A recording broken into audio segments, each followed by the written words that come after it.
Hello and welcome to another round of Spudventures. This week we are back for session 2 of the Blood Virulent. I believe I said it right this time.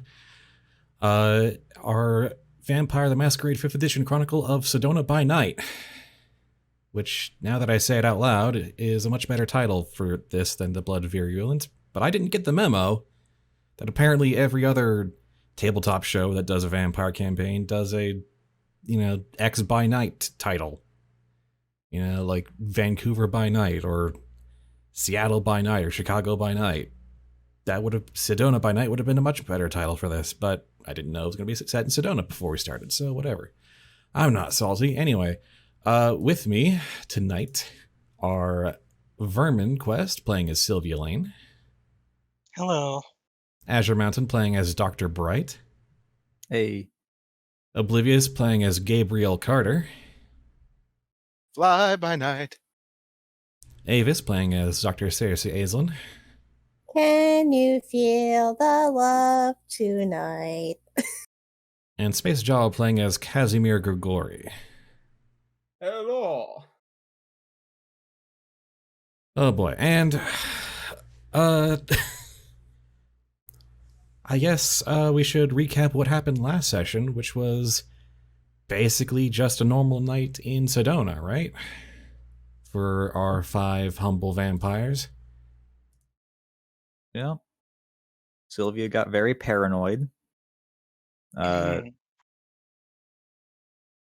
forgot his name, but he beat someone up. Oblivious's guy. Yes, I got to beat up a little shit. Yeah. Gabriel. Yeah, Oblivious got to beat up a Ventrue consequence-free. Yeah. Dr. Bright averted disaster. Ran some tests on blood. Yeah. Yes, averted that disaster by giving up a stolen watch. Yep. Dr. Right. Aislinn handled a customer. A piece of work known as a Southwestern Karen. Mm-hmm. And Kazimer Grigori entertained a guest and then sent out a call to meet to all the other vampires in town. And the drone he sent it on miraculously came back.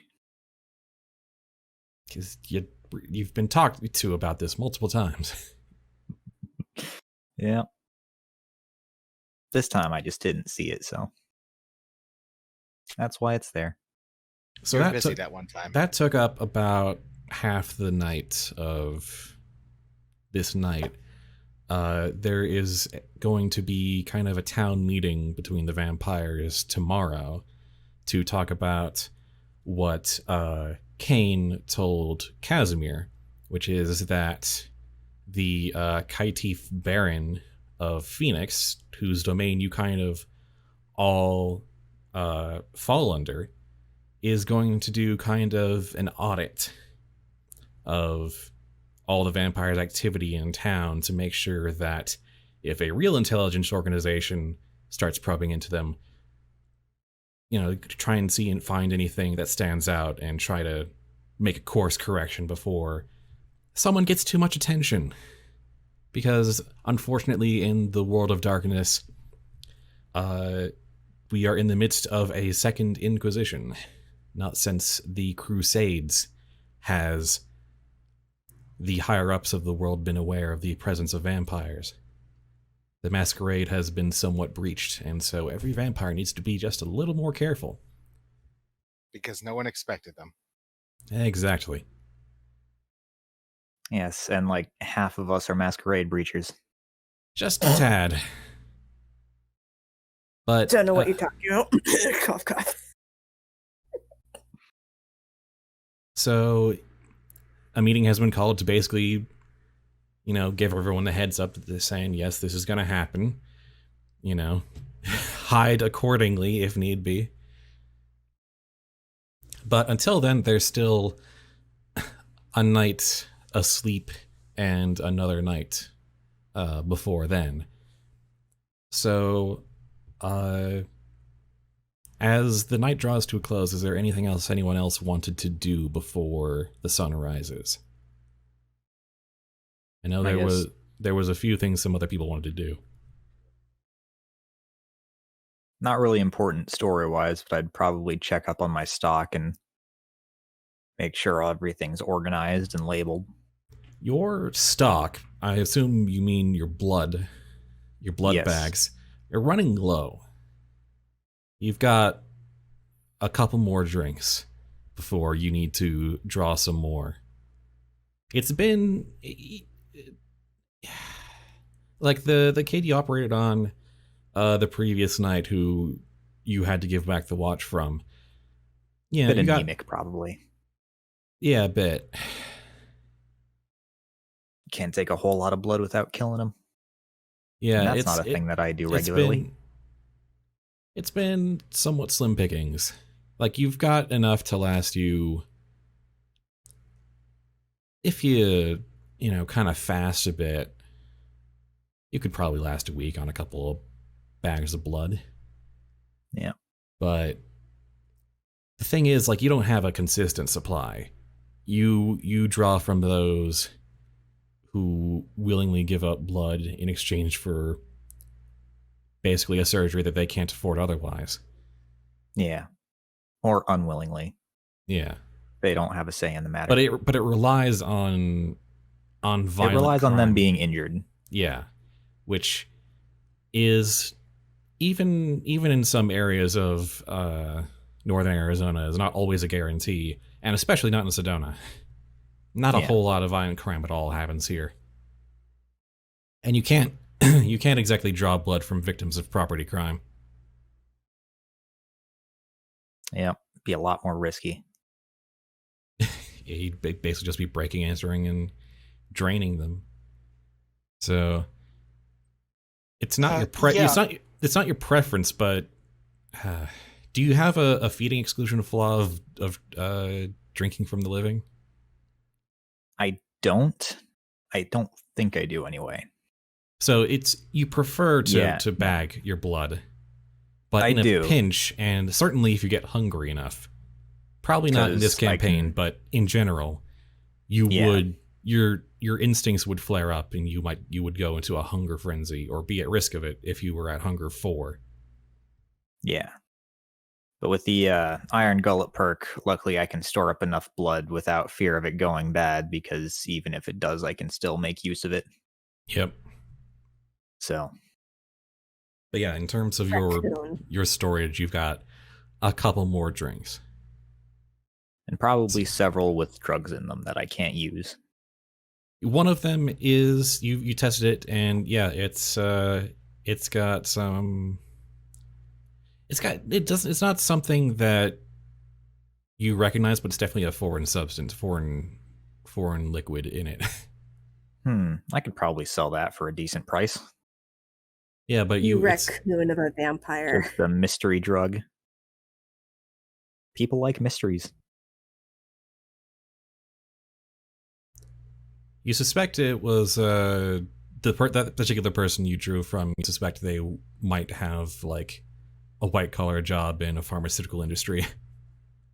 So it could be some scientific drug cocktail that you would need much more resources to properly identify. But could also probably be a vampire wicked high. Yeah. But it's not your preference. Yeah. So Take you've a hit of got this, and you won't be able to hear anything. You've got for 2 hours. 1 drink of clean blood. So. And 1 drink of drugged blood. So 1 drink of blood. Yeah, you've got a supply problem that needs to be solved relatively soon. I tend to not like having things mess with my mind. I like to be in control of myself. Which, sometimes being a vampire, that can be tricky. It can be, but I'd like to think I'm pretty good at staying in control. Yeah, you tend to manage your hunger pretty. You're on top of your hunger considering the fact that you've Yeah. developed an iron gullet for this sort of thing. Yep. And you've only had to compromise some of your morals in the sense that you basically mug people as you do surgery on them. Yeah. But yeah, that is the status of your blood supply when you go to check on it this evening. Anything else you wanted to do? Might annoy Circe some more. No, I have work to do. All right. Need any help? No. You're All not right, then I'll just qualified to go- give. You're not qualified to Unless you give any have help a in this. PhD in veterinary medicine, Yeah, you are useless to me. Yeah. Go sit in the corner and look pretty, Dr. Bright. You're useless here. Ouch. I mean, that's probably something that Dr. Aislinn heard herself a couple of times while she was learning. Unfortunately enough. Yeah, especially how far back. Yeah. All right, I'll just go sit in a corner and take a nap in a chair. Or pretend to You take a don't nap get in to a take chair. one of the comfy ones. Those are for patients. Yeah, no, I'm just sitting on one of the rigid ones. Good. In a corner, pretending to sleep. All right. Make sure someone's dog doesn't pee on you. Nah, I'm in the No, corner. it's specifically that one corner that's hidden away that you don't look at when you walk in. The one that's just out of like your peripheral. But it's Yeah. also that one that gives you the creeps because you know that someone's watching you. Ugh. There we go. All right. Anyone else? Uh, You go ahead.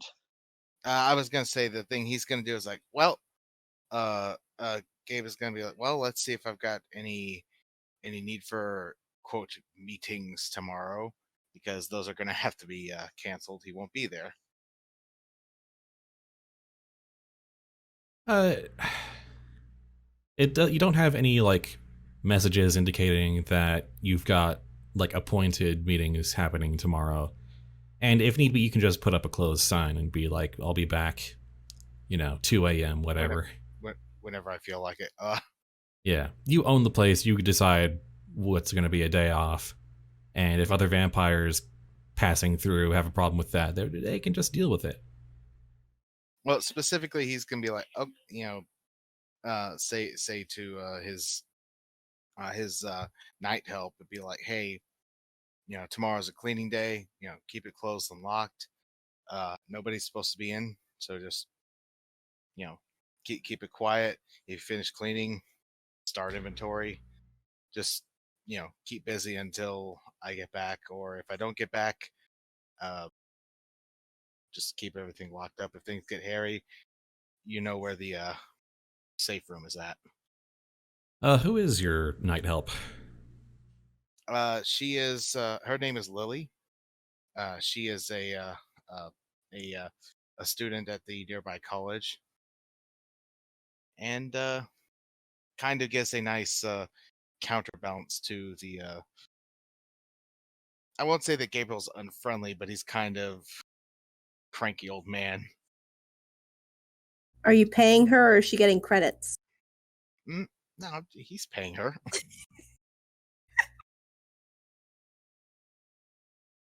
What do you take me for? I don't know. Credits can be important. I am a good boss both in and out of universe. Is this one of your touchstones? Yes, she is. What conviction does she signify for you? I had it around here somewhere. I actually don't think I fully understood conviction, so I wrote some nonsense there. Where let's see, where on the sheet did I put that thing?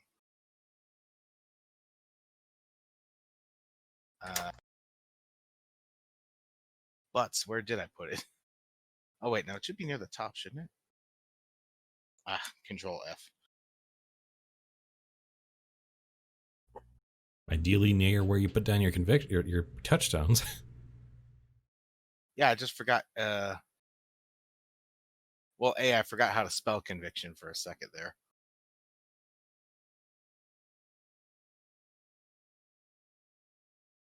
You found it or not? No, because I can't spell right now. Control F is... Here we go. Let's see. No, I didn't actually. I didn't write... I could have swore I wrote down convictions.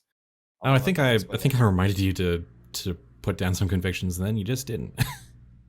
Whoops.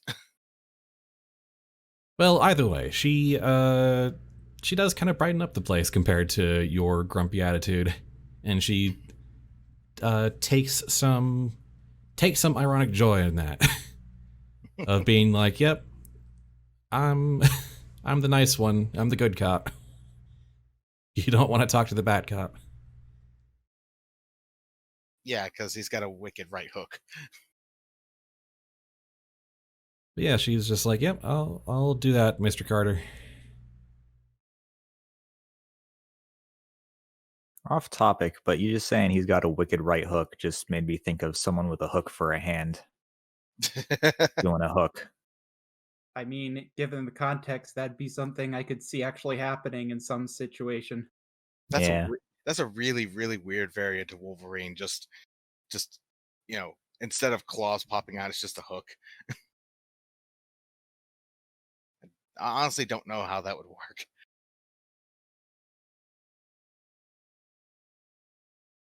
What in the world is that, Avis? Last will and testament. It gets longer. If I'm not back by Thursday, what?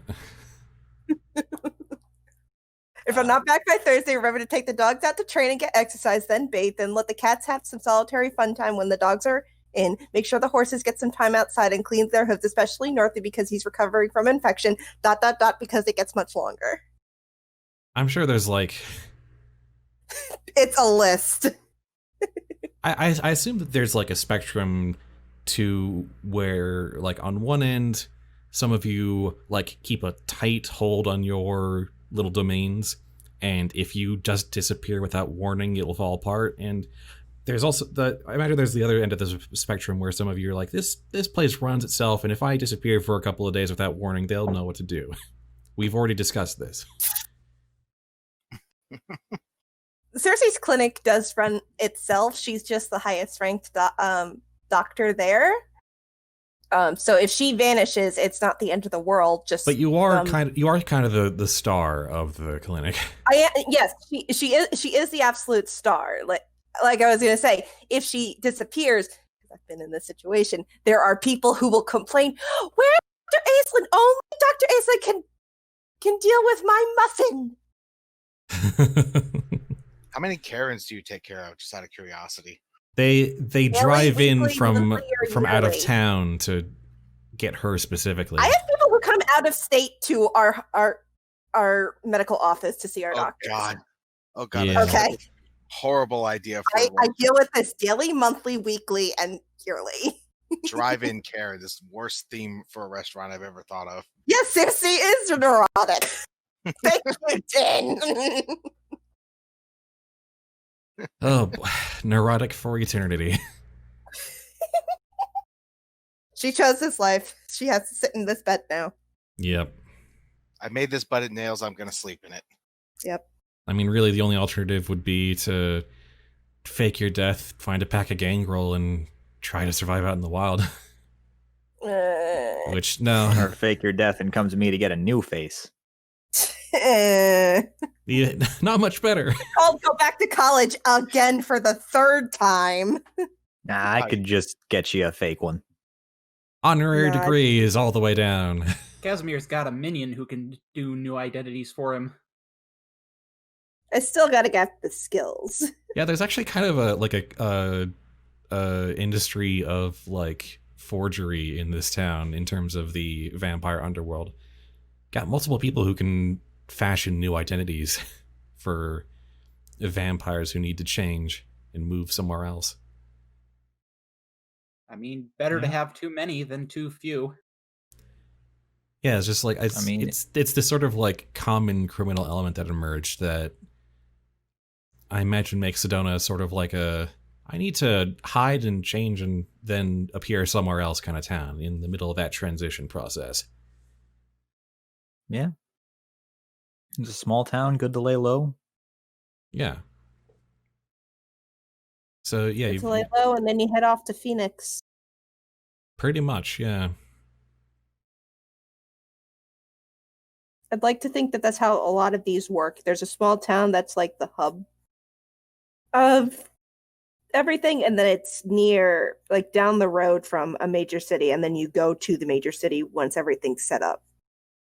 Sort of. I mean, in the American Southwest, it's just all this spider web of highways.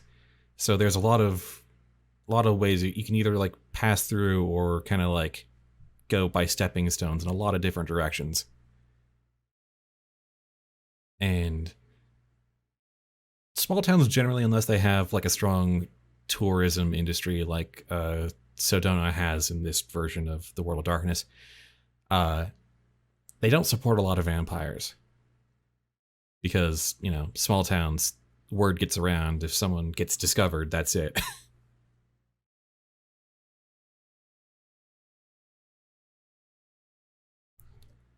Right. We were at wrapping up the night. Vermin, you had something you wanted to do? Yes, yeah. So I think after her night, she's feeling like pretty drained. So I think what she's going to want to do, especially before this meeting, is I think she's going to call up one of the people in her like little what do you call it? Like her little niche of like people. Mm-hmm. And maybe try to get them to like come over and maybe feed beforehand. All right. So you return home, and let's see. Should probably make a roll to see who would be available this time of night and It's how quickly another they would call. fan! How quickly they would call. Yeah. Okay. Let's see. So what role would that be? Probably. Let's see. What is your advantage from Scene Queen do in this case? So let's see. I have. I have 1 in fame and occult subculture, and then I also took 2 in herd. Ooh. Yes, let's go over that. How does the herd advantage work? Let's take a look. Yeah, I've got the book here. 1 second.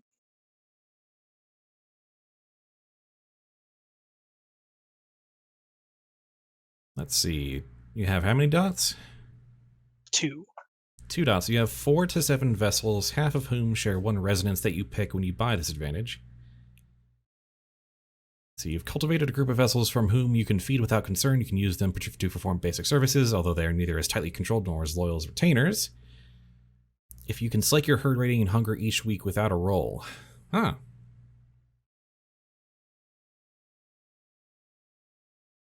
So, yeah, you don't even have to roll for this. You can just call up one of your kind of like close friend fan groups. And Yeah, and I think I'll call like them up and just be like, oh, it happened again. Another one of my, crazy stalker people. They showed up at my house and it was really scary. And I just, I don't know. I think it would be good if I had someone here the rest of the night. all right, they come on over. I imagine this particular that you have more fans than you have this herd. This particular herd is a special local group that you've cultivated who you kind of work with more closely, I would imagine. Right, like an entourage type of thing. Yeah. Probably been there from the beginning and you forged connections with them. But yeah, you can just call one over, or you can call multiple over, probably. I think probably just like one in this case, unless like I don't like I imagine she kind of like trades off of them, just like each like week, maybe a different one. Yeah, probably. That way they don't like she doesn't end up taking too much from one of them. You don't overfeed, yeah. Yeah. All right. How do you feed from them once you've got them in your home? Yeah. So I think I just like kind of just have like normal conversation and talk to them until they're kind of off their guard, and then maybe I might use a little bit of the dominate to just kind of like get it where they are okay with doing that and they don't remember that it happened. What power do you have in dominate? Let's see. Sorry, it's like not wanting to pull up my start bar. Okay, dominate. Plans. I have cloud memory. I have one in dominate. Perfect. So that is going to be that would be a charisma plus dominate roll. Although this is a unprepared mortal victim who was open to you. So as a matter of fact, you don't really need to roll this. But you can if you want, if you're particularly concerned about what they remember. Yeah, let's just for the fun of it, just to see like they'd still allow it to happen, but then like if they're like like, okay, that was weird, she bit me, or Yeah, let's just have a for fun roll. Charisma plus dominate. Okay, so that's 3 plus. Careful. Last time you rolled, it didn't go well. Well, it went too well. Well, It went yeah. extremely well. She saw everything, and it scared her. Okay, it's 4. What was that code again? That would be 4 dice, you said? Yeah, 4 4d10, S6. S6. Okay. And hunger dice count from the left. Your current hunger is 2? Yes. All right. Oh, successes. Ooh. And and a 1 on a hunger die. That Well, is a that is a bestial failure. That's a critical botch. Really want to drag you along, doesn't you should it? maybe Hermie? rouse the blood to re-roll Yeah, some of those. you can take a point of superficial willpower damage to re-roll up to 3 normal dice, which would be the 2 on the right. Okay. So yes, I will rouse the re-roll, blood and then reroll 2. Yeah. There we go. Got a success. All right, and does that require... I know it costs a willpower point. Does that require a rouse the blood? I don't think it does.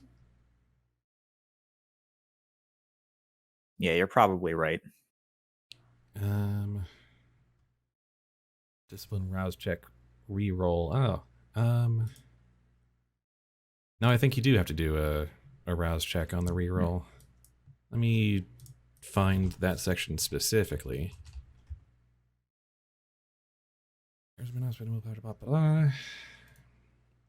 It looks like No, under willpower, it doesn't say anything about rousing the blood. Nope. Just spending a point of willpower. There is a factor where you can reroll for levels of disciplines, but by rousing, but that's different from spending willpower. You can rouse the blood to reroll dice up to a certain level of power for your disciplines, but you can also just spend willpower to reroll regardless. Okay. First time playing the system. Rules. Gotta check the rules every so often. Thank you for your patience. So yes, you spent willpower, you rerolled the 2 dice that weren't hunger dice, and you got an 8 on one of them, which means you got a success, which means it is no longer a bestial failure. You really only needed 1 success there. And yeah, this is an unprepared mortal target. You command them to forget. What do you tell them to remember instead? I don't think that's what Memorize does. That's the next level of that. Memorize they just forget the past couple minutes. Oh, that's fair, yeah. You mean cloud memory, right? Yeah, Cloud cloud memory. Let me read that again.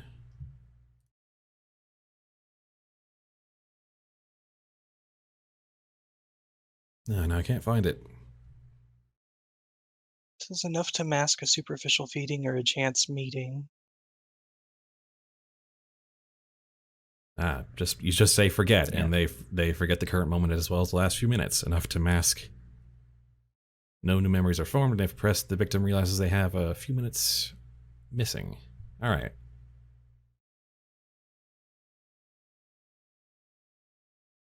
Good to know.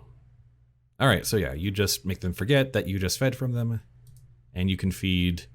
You can lower your hunger by 1 because you're just taking a sip. You can't drain them down to 0. I assume you're not choosing to. No. Assume you're not choosing to kill this person who trusts you implicitly. No, she is not. Yeah. The level 3 forgetful mind is what lets you rewrite memories. Gotcha. So yeah.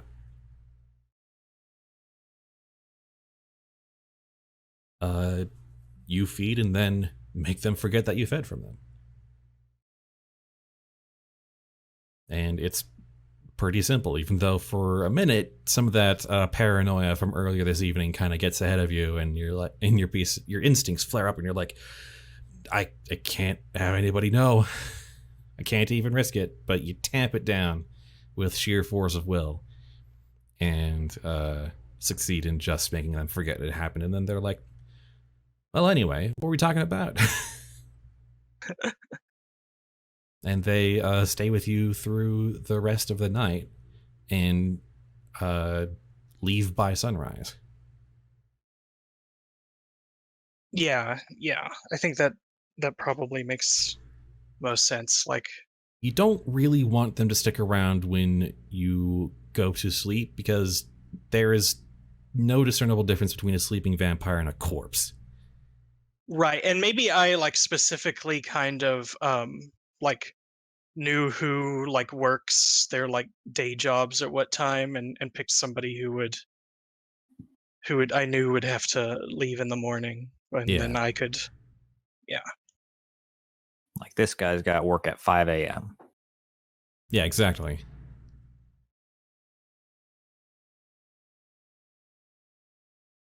And I think that's pretty much all she wanted to do. I think she got like the added benefit of like, okay, there's this person here in case another like creepy fan person comes by, and then also just got to make up for the lost blood that she had to hide earlier. Yep. Thankfully, the rest of the night is stalker free. Yay. You love to see it. Any other remaining business for this first evening? I'm thinking that Kazimer would probably need to do something because, I mean, even if it's just a 2, he probably doesn't want his hunger to risk that going. So I'm Miss Sinclair. I believe I need to go for a drive. All right. Will you require accompaniment, or will this be a solo venture? I think I mean he's got a limo that he'd have her drive while he'd be riding in the back. All right, then.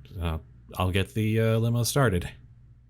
And she goes to the garage, pulls out in front, and allows you to climb in the back and says, "Where are we going tonight, sir?" And see what we find. The first part of that cut off. Could you repeat that? Well, let us just drive around and see what we find. Right away, sir. And she starts to drive around the quiet streets of Sedona at night. He's going to keep his eyes. He's without saying as much. He's looking for anyone who's wandering about, looking like someone he might be able to utilize as a source of food. So you're looking for someone who satisfies your Ventrue tastes. Yes. Without even asking, your assistant has already started driving around some of the more run-down parts of town. She and knows me. She knows me well. a little too well, but that's why you pay her a lot. Yes.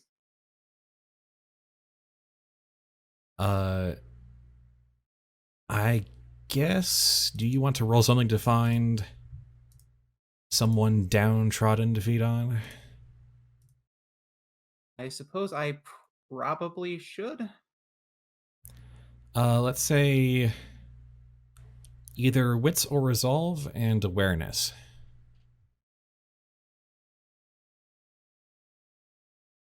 Whichever is better, wits or resolve for you, and then awareness. Okay, I've got 3 in wits and a 1 in awareness. So that'll be 4 dice. That's question R, then 4d10s6. Yep.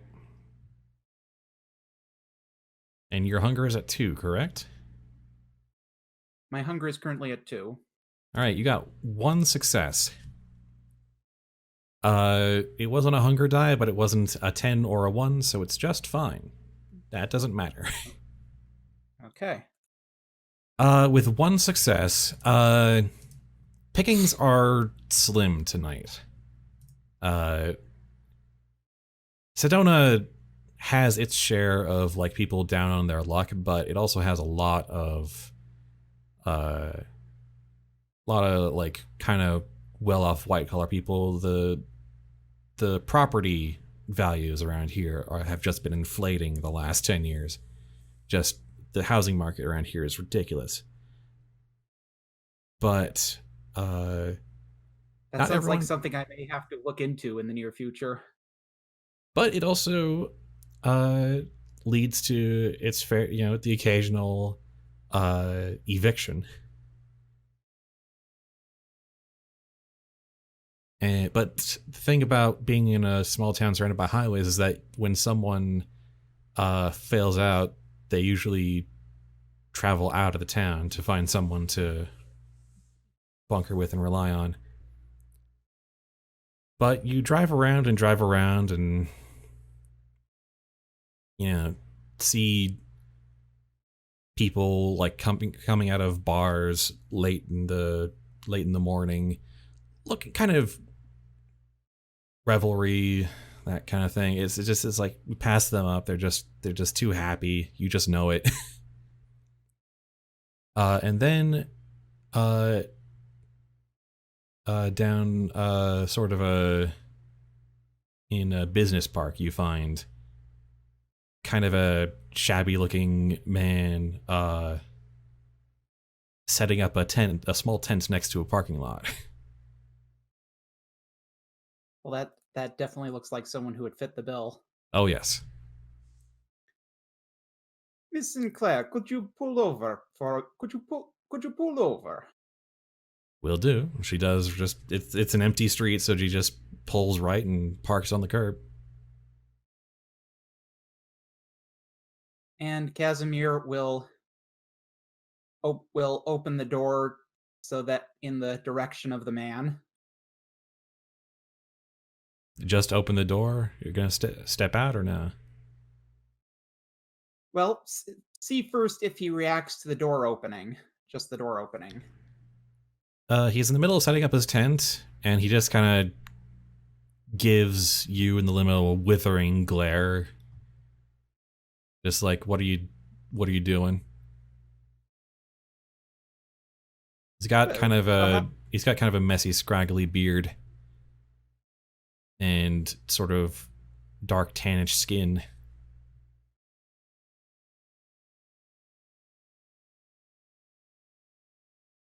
See, this is one of those moments where I feel like the character would have a lot faster reaction, but here I am trying to figure out exactly the right thing to say. Mm-hmm.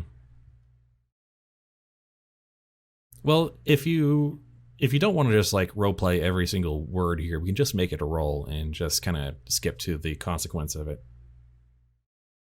Well, see, the thing is, there's a part of me that had imagined a potential way to potential ways to manipulate this guy, but I don't know whether they'd be right or not, depending on the. See, it's one of those situations where the character is probably better at something than the person playing them. Yeah. Just give me like a general idea of what you want to do, and then we can just make a roll. Well, the idea being, well, I guess first, now, how does a rouse check work as a cost? If you fail the rouse check, you gain a point of hunger. Ah, okay. But you still get the benefits as well. Well, you get the benefits whether you succeed or fail.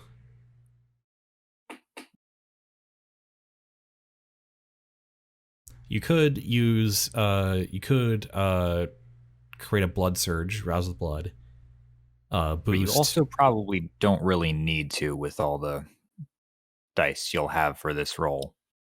Well, because my thought is to okay, well, because I probably don't want to go a route where I possibly gain hunger to spend hunger, because I'm guessing I can only lose one.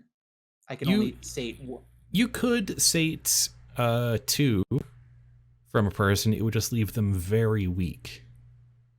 See, and except that kind of goes, and I mean, that's probably more risk than he wants to do right now, specifically when they're on the verge of the idea being to basically con the person through the potential of first kind of lure him in, make him feel sort of welcome, offer, hey, would you tell me about your life story, and then offer to like, how'd you like to, like, the lure of potentially getting money, but at the cost of having to do something that he doesn't know, possibly a variant on the idea of deal or no deal. All right. Where the end result is what is basically writing on a piece of paper, and that when to be shown, and the paper says you have to let me drink your blood, followed up by using cloud memory to erase the whole thing. Okay. So the initial dice roll would probably be manipulation and performance with your an added dice for your specialty. Manipulation and persuasion. Okay, and then as a specialty, he has persuasion victims. Now, yep, and that would add. That's just an extra die. Yep. Okay. So manipulation plus persuasion. Yep. Mm-hmm. Plus your specialty. Okay. So that'd be 8 dice total. Oh yes. You've got plenty here. Yes. That could probably fall under that one rule of not even needing to roll, but We're kind of rolling for fun here. yeah. Yeah. So question R8D10S6. You get 4 successes. You are, even though this person is like naturally skeptical and very kind of hard on their luck, you have a way, Kazimer has a way of charming people, even those who, especially those who have like nothing left to lose. People who you kind of end up taking them on kind of a whirlwind of like, well, here's this amazing man in your life. You're willing to do something for me in exchange for some relief at long last. And you manage to present yourself in such a kind of a guard-dropping way that can't help but kind of accept. Even though this man is as skeptical as they come of this obscenely rich man coming by to play poverty tourist, you manage to charm him and drop his guard. Poverty tourist is such an interesting choice of word. I like it. It fits so well for him. It does. It's just. It's kind of your whole character. Yeah, or at least a very significant portion of your character. It's a very apt. It's a very fitting description for how he hunts. Yep. And then there's the cloud memory, which I think I will ask for a roll because this man is a bit more resistant than Sylvia's willing herd. So that will be, I just had it. Come on. I was just on the page. I think I have charisma plus dominate. Yes, that would be, yes, charisma plus dominate. Bit fewer numbers.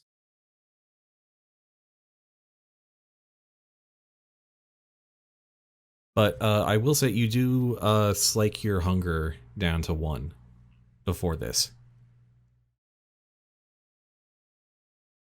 And it's still with the S6 at the end. Yeah, right? it's always a success-based roll. 4 successes. Yeah, you, even though this kind of like, in a way, wine and dining process kind of took a little while, you effortlessly command him to forget. And when he finally stumbles out of the limo with whatever repayment you deign to give him,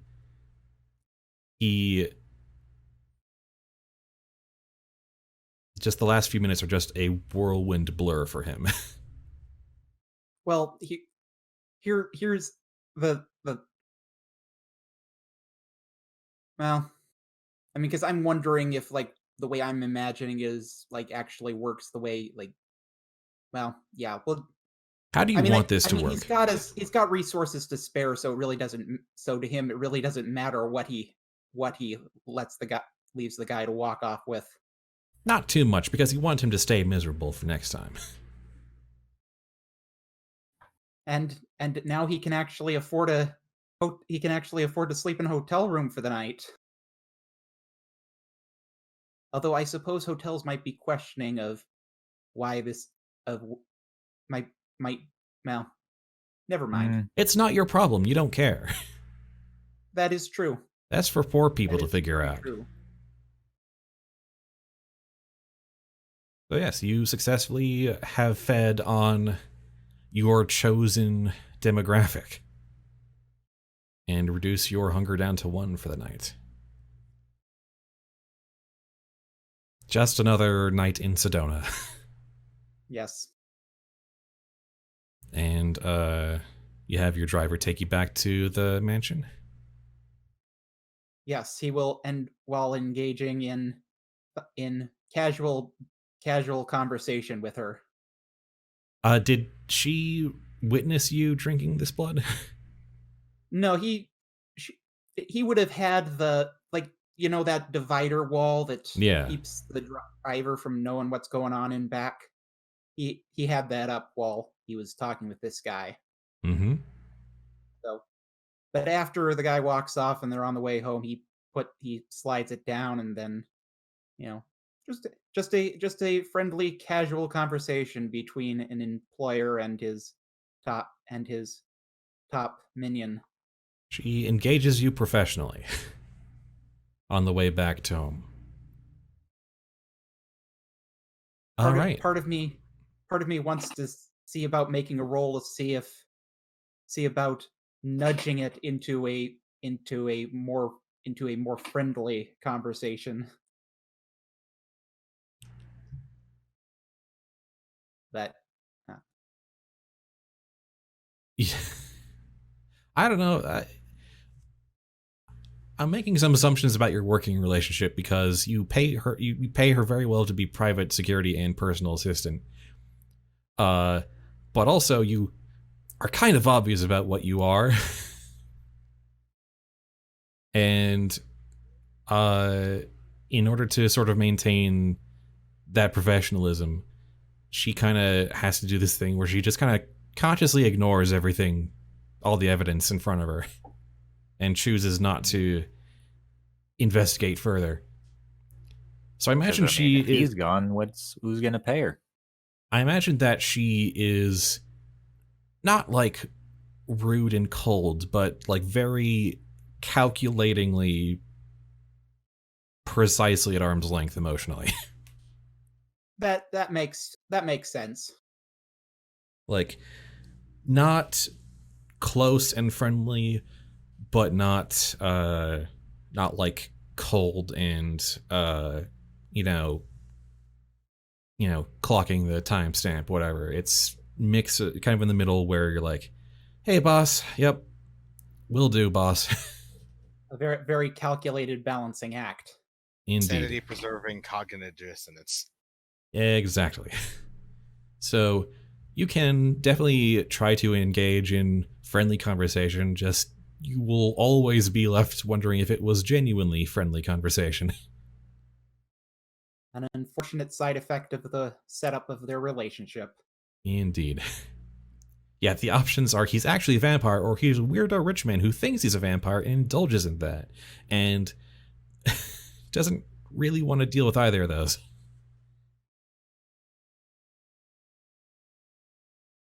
So yeah, that's I think that wraps up the night, unless anyone else has any other business. I'm hearing no. All right then. No. So the sun rises, and as you are all cursed to never see the sun again, you fall into a slumber, each in your individual havens or homes. Dr. Bright in the back of his van in the specialized coffin underneath the operating table. Yeah. Sylvia Lane just in her townhouse room. Gabriel Carter in the safe house beneath the coffee shop. Circe Aislinn on the very, very specialized, custom-built third floor haven. And Kazimer in his specially reinforced and blocked off wing of the mansion. I still can't get over the vampire Pez dispenser. The what? That's what I've been calling Dr. Bright's little setup. Oh my god, you're right. I hadn't thought of it like that. I only mentioned it like 4 times last time. I didn't hear it at all. Nah, it didn't come across at all. And then When the sun falls, you are all aroused to undeath again, which means you all need to roll a rouse check. Roll me a 1d10. Do the thing, Don't wanna. because we are well known for our passing of these rolls. I did not mean to press that.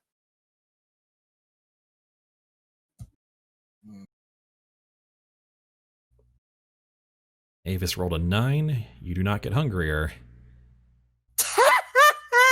Jawa rolled a 10. You definitely don't get hungry. You had a satisfying meal last night. The beast does not care. So far, no one's gotten hungry. Oh, I thought that was a Oh, one. nope, there we go. You spoke too soon. No, it was one success because he added the rolled a one. success. It was a success-based code. So, Oblivious rolled a 6. You do not get hungrier this second night. Vermin, you rolled a 3. Your hunger rises back up, unfortunately. I feel like you're cursed for me. Hey, Azure rolled an 8. You do not get hungrier this night. Thank goodness. yeah. Boy, this is a complete reversal of last time. It kind of is, isn't it? Everyone else rolled negative rouses last time except Vermin, and now Vermin's the only one who gets hungrier tonight. It's a good thing I fed.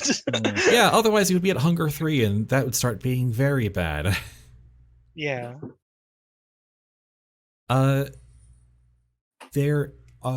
Everyone has gotten the memo one way or another that there is a meeting happening tonight, but there's a couple hours buffer before everyone is expected to arrive to that. Sylvia, do you want to try to feed again before then? I think so.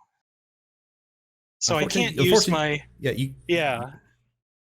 The herd specifies that you can feed for free once per week. Right.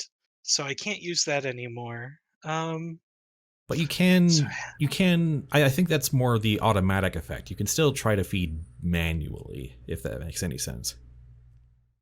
Right. So I think maybe...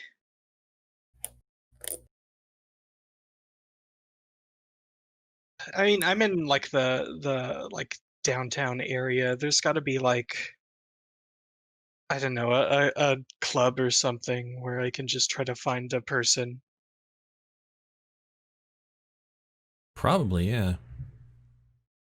Yeah, I think she'll Go out for a quick jaunt on the town. Yeah, I think she'll try to do that before everything is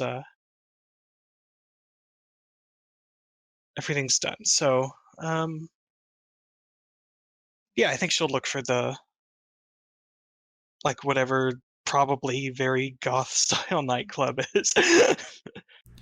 Oh God. There is sort of like a down alley, down like stairs into a basement, sort of like so hipster nobody knows about it except everybody knows about it kind of goth club, especially with you stoking the scene in this town where it's basically Halloween all year round. But like far more seriously. It's like if Spirit Halloween actually stayed open more than a month.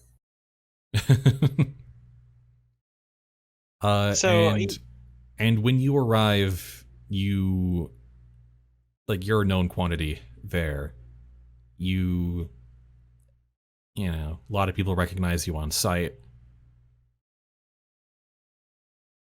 The Full Moon Saloon, a real bar in Sedona. I mean, I wasn't gonna Google it and try to like pretend I have geographical knowledge, but I imagine there's a lot more bars than there are like clubs.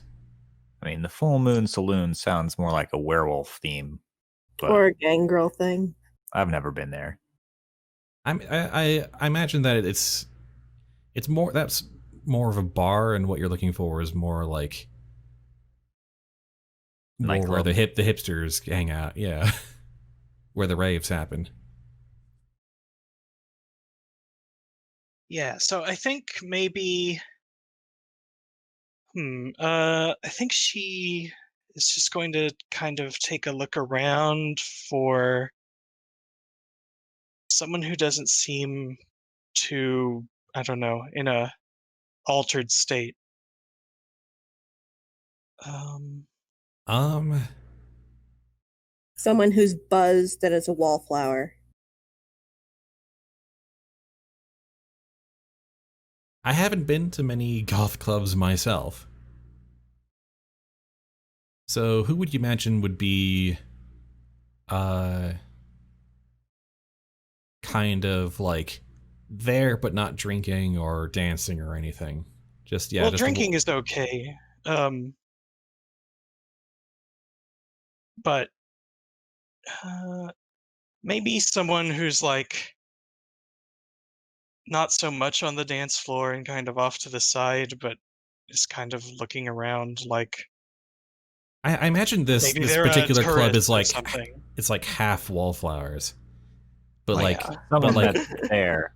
but like there's They a lot of don't like Buzzed wallflower. Someone who's sort of drunk but still like fully control of themselves and is off to the side and is not with anyone, so no one will worry if they're gone. yeah, the wallflowers kind of tend to clump together into like just little hangout talking groups. A wall of wallflowers. Yeah. Okay, so But there you do manage to find someone in relatively normal clothing who is just kind of standing off by themselves holding a drink and being just kind of looking around like, what do I do? Where do I go? And just kind of being like, oh, I'm here. okay, yeah. So I'll approach that person and I'll just be like, you look like you haven't really been here before. She says, yeah, I came here with a friend and she disappeared somewhere and now I have no idea. Oh. Well, I guess it does sort of happen at places like this, huh? I just, I was supposed to meet somebody here, and looks like I've been stood up, huh? Oh, that's a shame. Oh, how about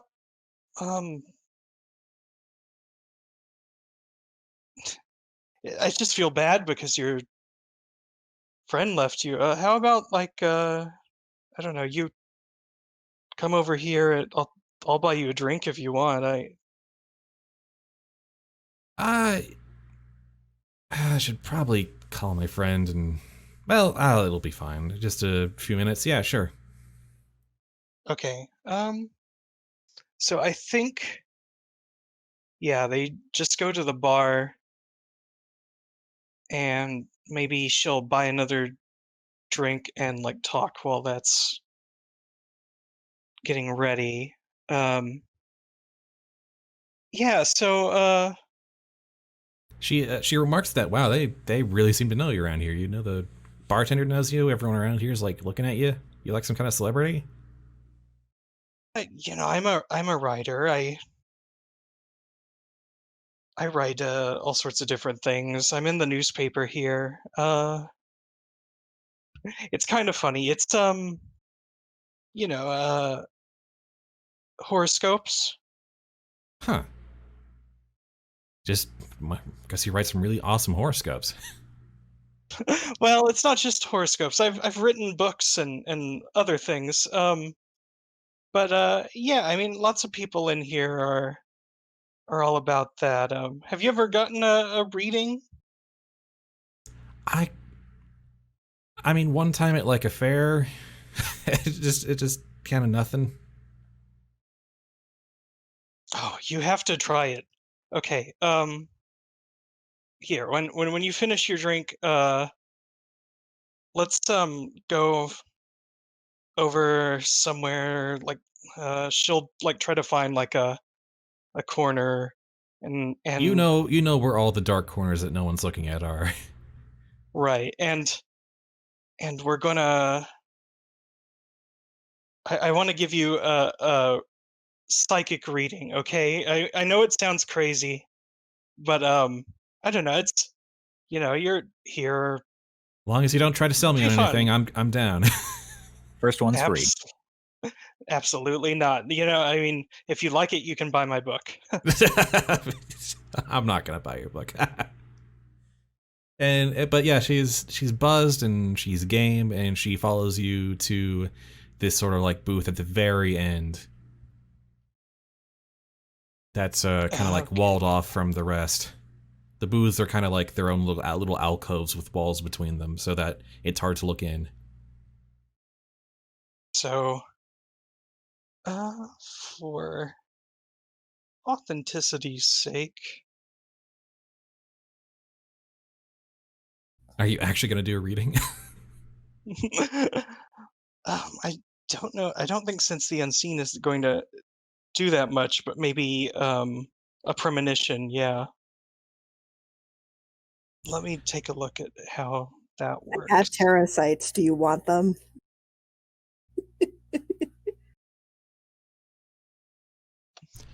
All right then. As you're attempting to leverage just a little bit of your power of the Auspex to look into this woman's future, your power kind of activates unbidden, and a vision appears before your eyes.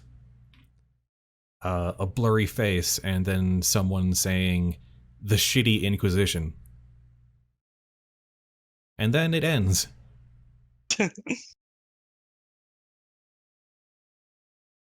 Okay.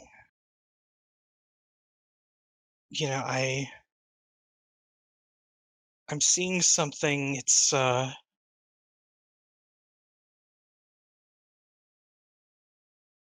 it looks like in your future, are you having problems at work? I mean, who isn't these days, right? Make sure you've paid your taxes. You're going to get audited. It looks like there's going to be some kind of trouble at your job. I'd be prepared for that. Let me see. Let me see your. That's an easy one. Yeah, I know. Let me see your hand. I'll do a palm reading. I'm just getting this sort of energy off of you that like something bad is going to happen related to work. Well, even if this is bunk, you're probably not wrong, and I appreciate it. Okay. So, I'm going to take her hand and like press along like the lifeline and everything and look at it. And then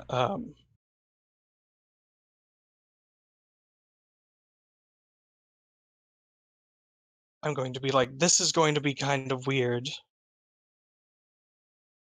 What's going to be kind of and weird? I'm going to let's see, you can make someone using the dominate thing, you can make them like forget the time that they're currently at, I think is what it said. You can make them forget the current moment and a few minutes before. Okay, so that's what we're going to go for. All right, this is an unprepared mortal, so it just automatically works, so I'm not going to make you roll. Oh. So yeah, you say forget, and for a moment, they are just completely zoned out. And that's the time that I'm going to take to do the feeding. Mm-hmm.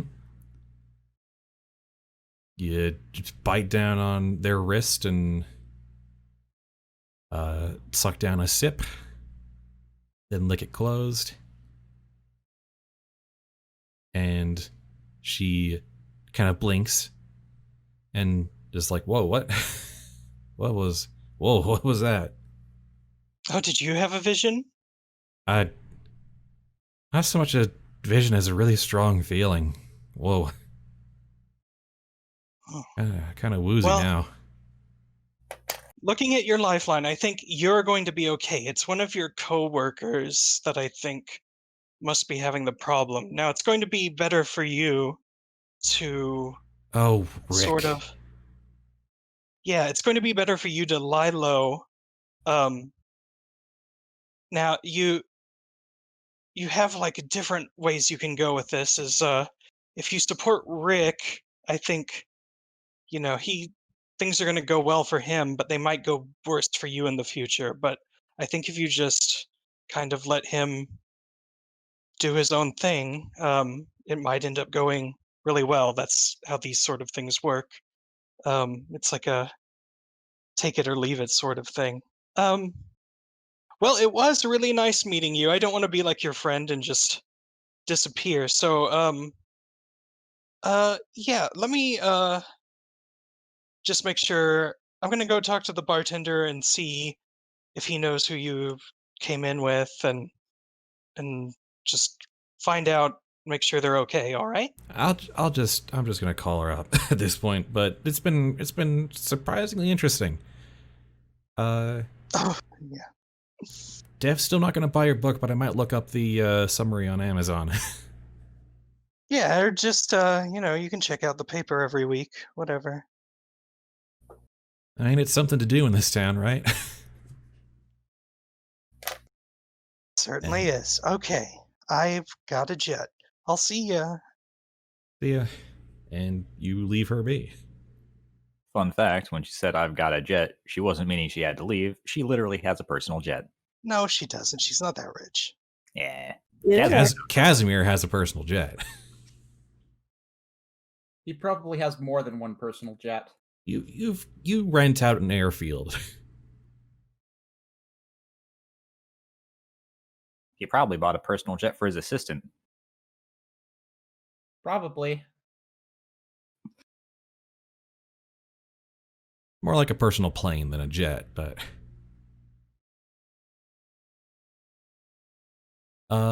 So yeah, you feed back down to 1. Good job. So I believe that's everyone down to 1, right?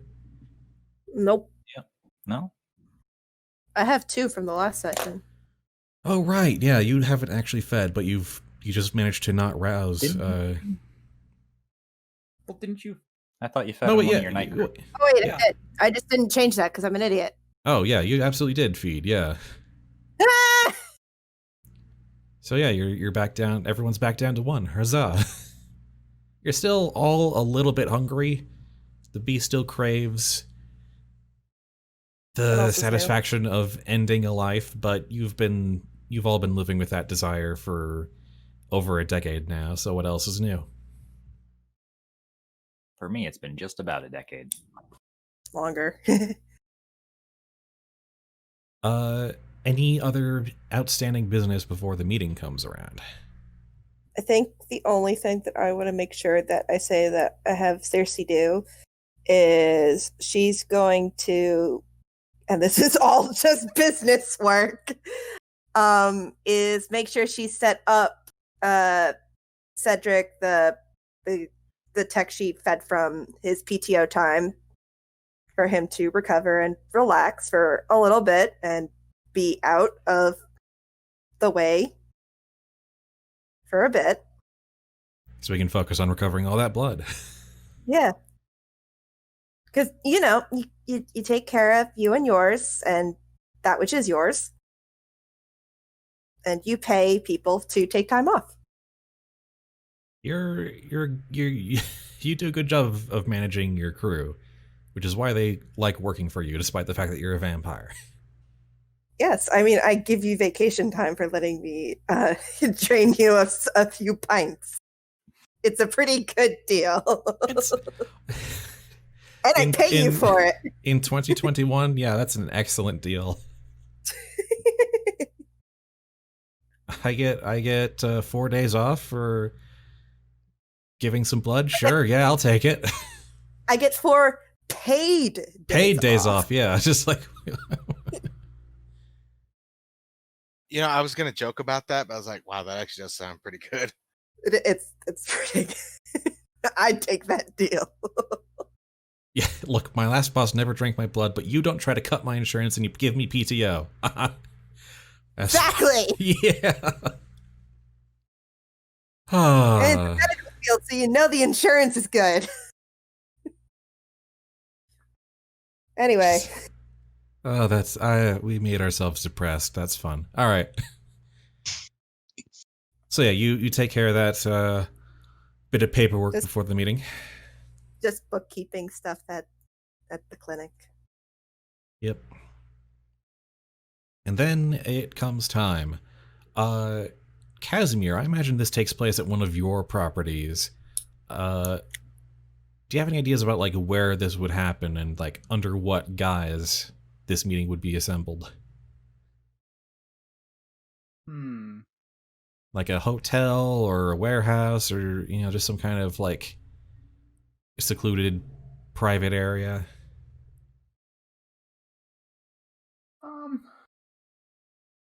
Just like an entire gated community that he bought and no one lives in. I don't know if Sedona's big enough to have that. Yeah, that seems like it would be. I mean, admittedly, this is a bit odd coming from someone who uses drones to deliver messages, but that would seem a bit conspicuous. An entire gated community. It's one of the local mysteries. Masquerade party at your mansion.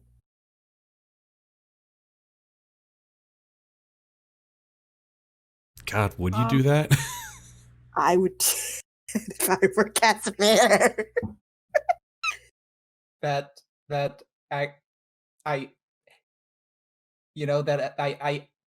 sounds too tempting to pass up. Yeah, a masquerade ball. Fuck. You're welcome, Spud.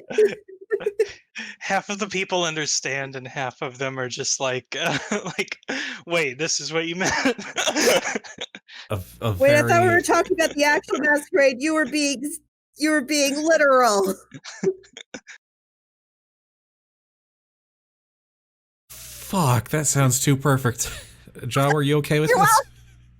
I mean, it's too great an idea not to use. The town meeting is a monthly masquerade ball that all the vampires are invited to wear masks, and while music plays and refreshments are served, and in the dead of night at his mansion.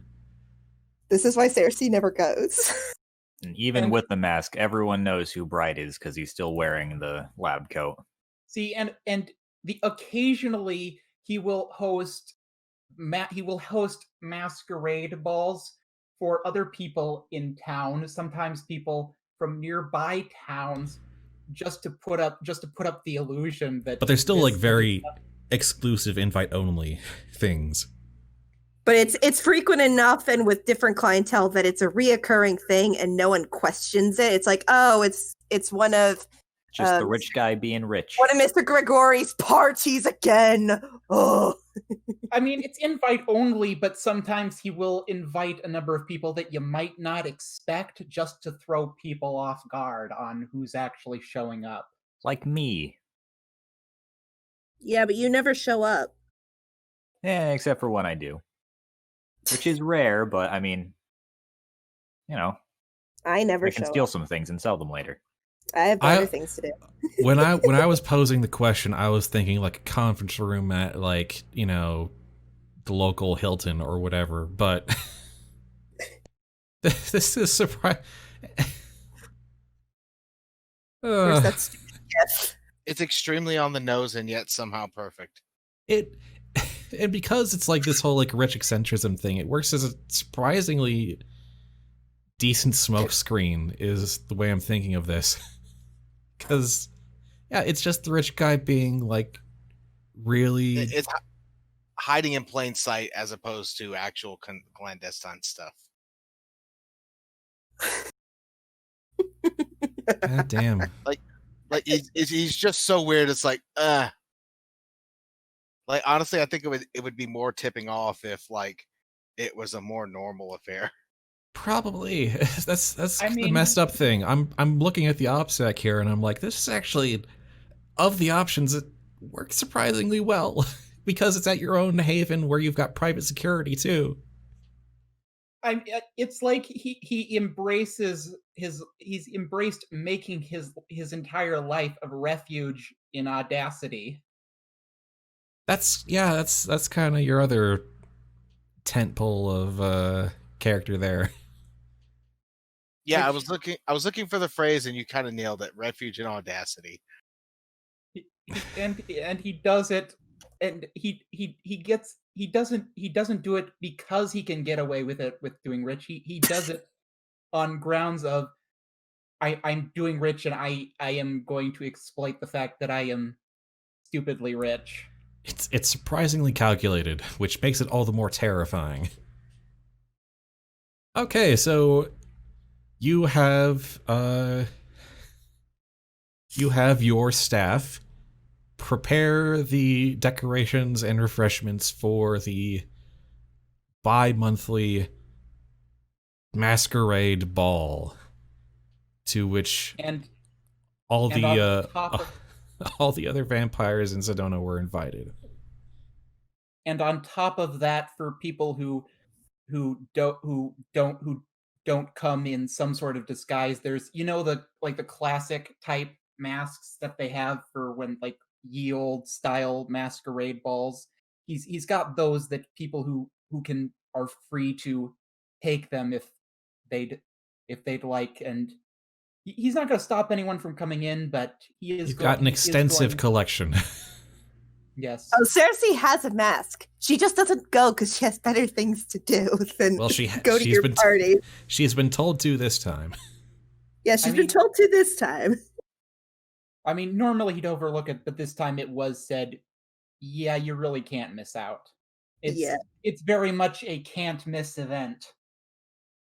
Where someone reading it might get the impression that, wow, anybody who has this invitation is going to be there. The vampires who get it know know the actual meaning. Yeah. So yeah, you get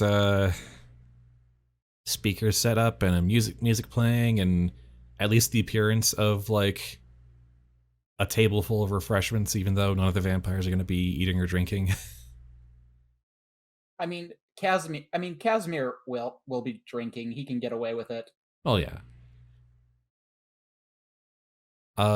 And one by one, your guests for the evening arrive. Which of the players do you think would arrive first? Probably the cops, judging from the sirens in the background. Circe's very prompt. No, that's later. She doesn't want to be here, but she arrives early to things that she has to show up for. Now, does she have her own car, or do you think she would get a ride with me? No, I'm gonna close has that her window. own car. All right.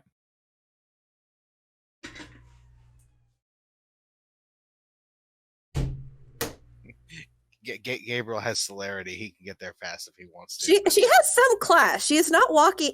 This is technically still a party. She is not walking out of your van. Yeah. No, God's no. I am, though. God's no. Fun fact, I have no points in etiquette. But she has class about it if she has to anyway. Exactly. So yeah, you arrive. You drive up to the gate to the mansion. You show your invitation to the guard there, and then are directed to the massive garage to park your car. This is always a very like unnecessarily intimidating thing every time you have to show up to this, which is part of the reason I imagine why you don't like going here, because you have to deal with all these mortal guards and this vast expanse of space and wealth, and it's just like, come on, we get it. It's like I'm going to be honest. It's like 20% that, 80% is literally she has work to do. Yeah, it's like, I'm doing this instead of like catching up on paperwork. Come on. I have patients to see. I have work to do. Grigori, you are driving me up the wall. All right. By the time you get there, oh yeah. No, I'm probably just not far behind her. Do you drive Maybe up in like your 10 van? minutes later. I do. Look at the cat dragon. Drive up, lean out the window with the invitation, be like, "Hey, how's it going?" The guards. Thankfully, this is not your first time attending, but the guard still like is kind of like raising an eyebrow. Is like, really, you? Kind of put off by your van, but sure enough, just like he's got an invitation. They actually get on the right and be like, Chief, got an invitation here to let him through. All right, here It's you got go. my name on it. Yeah. Yeah, he not only They actually have to ask. Yeah, like Yeah. even not though only it's has like an invitation, he's on the list. like they still have to double check with the guard captain, the shift manager. Especially if he comes right after Circe goes in. Yeah. By the time you two arrive, there are a couple other vampires who are already there. But there's so I mentioned kind of offhandedly a while back that the 5 of you are not the only vampires in town. There are 7 others in town. Not always in Sedona 100% of the time, but there are a few other vampires who have havens here and are kind of part of the. It's not really a coterie, this group, but They're kind of part of our little community. Yeah. And so, what is object? What the heck is going on stream there? Let me just refresh that. That was interesting. Dice room overlay. All right. I guess my question is, do you want to hear about them or not? Go ahead. I mean, if you've got them written down, I feel inclined to say yes. Share what you've created. Well, the 2 who are here so far are Olivia, who is a Toreador who was embraced in the 2010s. So kind of probably even a little bit younger than Dr. Bright, who is all about makeup and makeup tutorials on YouTube and beautifying herself and others as much as possible and relishes the ability of social media to do that. Yes, I did, Din.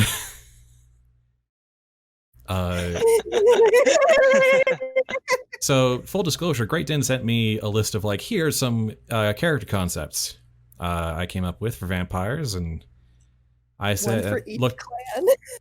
no, not one for each clan. Actually, no, yeah, that is one for each clan. He Isn't it? does have one for each clan. I know because he sent them to me.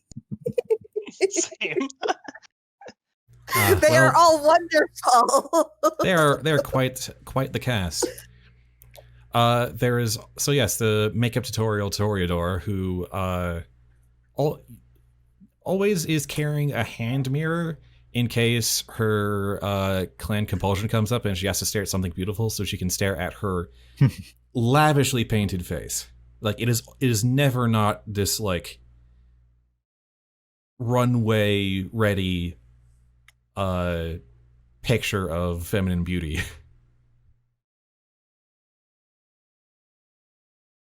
And then the other one, who is almost at the entire opposite end of the spectrum, is Jason, Gangrel, who was turned in the 90s, wears a lot of denim, and really likes the film Fight Club. Ah, yes, this one. To the point where he's previously been kicked out of a lot of other domains for starting the first part of Fight Club in order to clearly move on to the latter part of Fight Club. And so now he just kind of sulks in town most of the time, scheming about blowing up company buildings.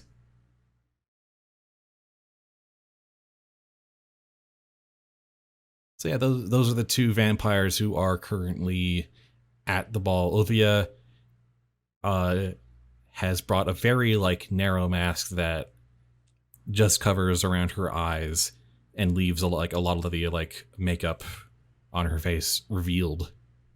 So a domino mask, essentially. Yeah. And Jason doesn't care. He's not bothering with a mask at all if he can help it. Hey, same. I'm seeing that after Olivia arrives, Kazimer playing to her ego and vanity, and oh yeah, definitely. And I imagine she would just soak it up too. they're both having fun playing to that. She is very easy to compliment. But she's definitely like paranoid of people like trying to crib her style or her work. So she's like, ha ha ha, you better not be thinking of stealing my designs, ha ha ha. Or else I'm gonna kill you, ha ha ha. You can try. Ha ha ha. Do not be silly. Any attempt to steal your designs could only be a poor imitation to the real thing. Yeah, that's exactly what she likes to hear. Good job.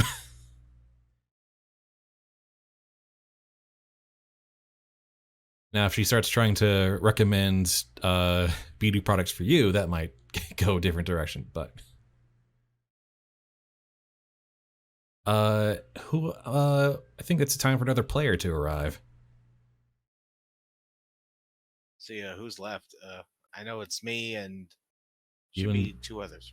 No, there's only 4 outstanding. 2 have already arrived, so it's you and Sylvia. Mhm.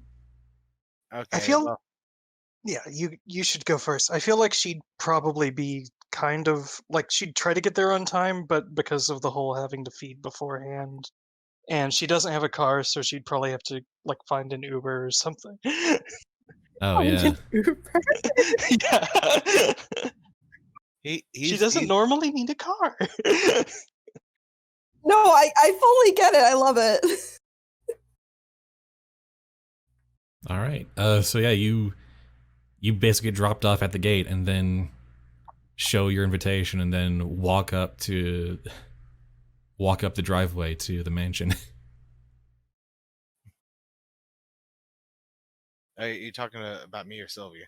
Sylvia. Okay, because I figure if I figure Gabriel would either be last or second to last because he's walking / running when he can get away with it.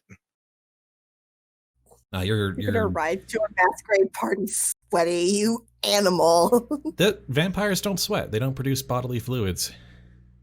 I mean, they can kind of sweat blood under certain circumstances, but Well, he's well, I say that specifically. Gabriel can absolutely like flash run out of the town into the to the property with the powers he's got. Yep. Like that's why he doesn't really need a car. Yeah, once you're out of town. Once you're out of town and there are fewer like street lights and whatnot, and you've got sort of a stretch of road where it's mostly just like, McMansions and suburban, vacation homes, you can just blur down the street for short stretches. Because vampires kind of rule. And yeah, so I was just gonna say maybe they're arriving at about the same time then. Yeah, you see, as you're showing the guard the invitation, you see Gabriel jogging up. Yeah, he jogs up and yeah, he's not really into the particular occasion, but he'll try not to look like crap. He's probably wearing a nice suit. I assume he usually does. A nice apron, at least. No, the apron's for work.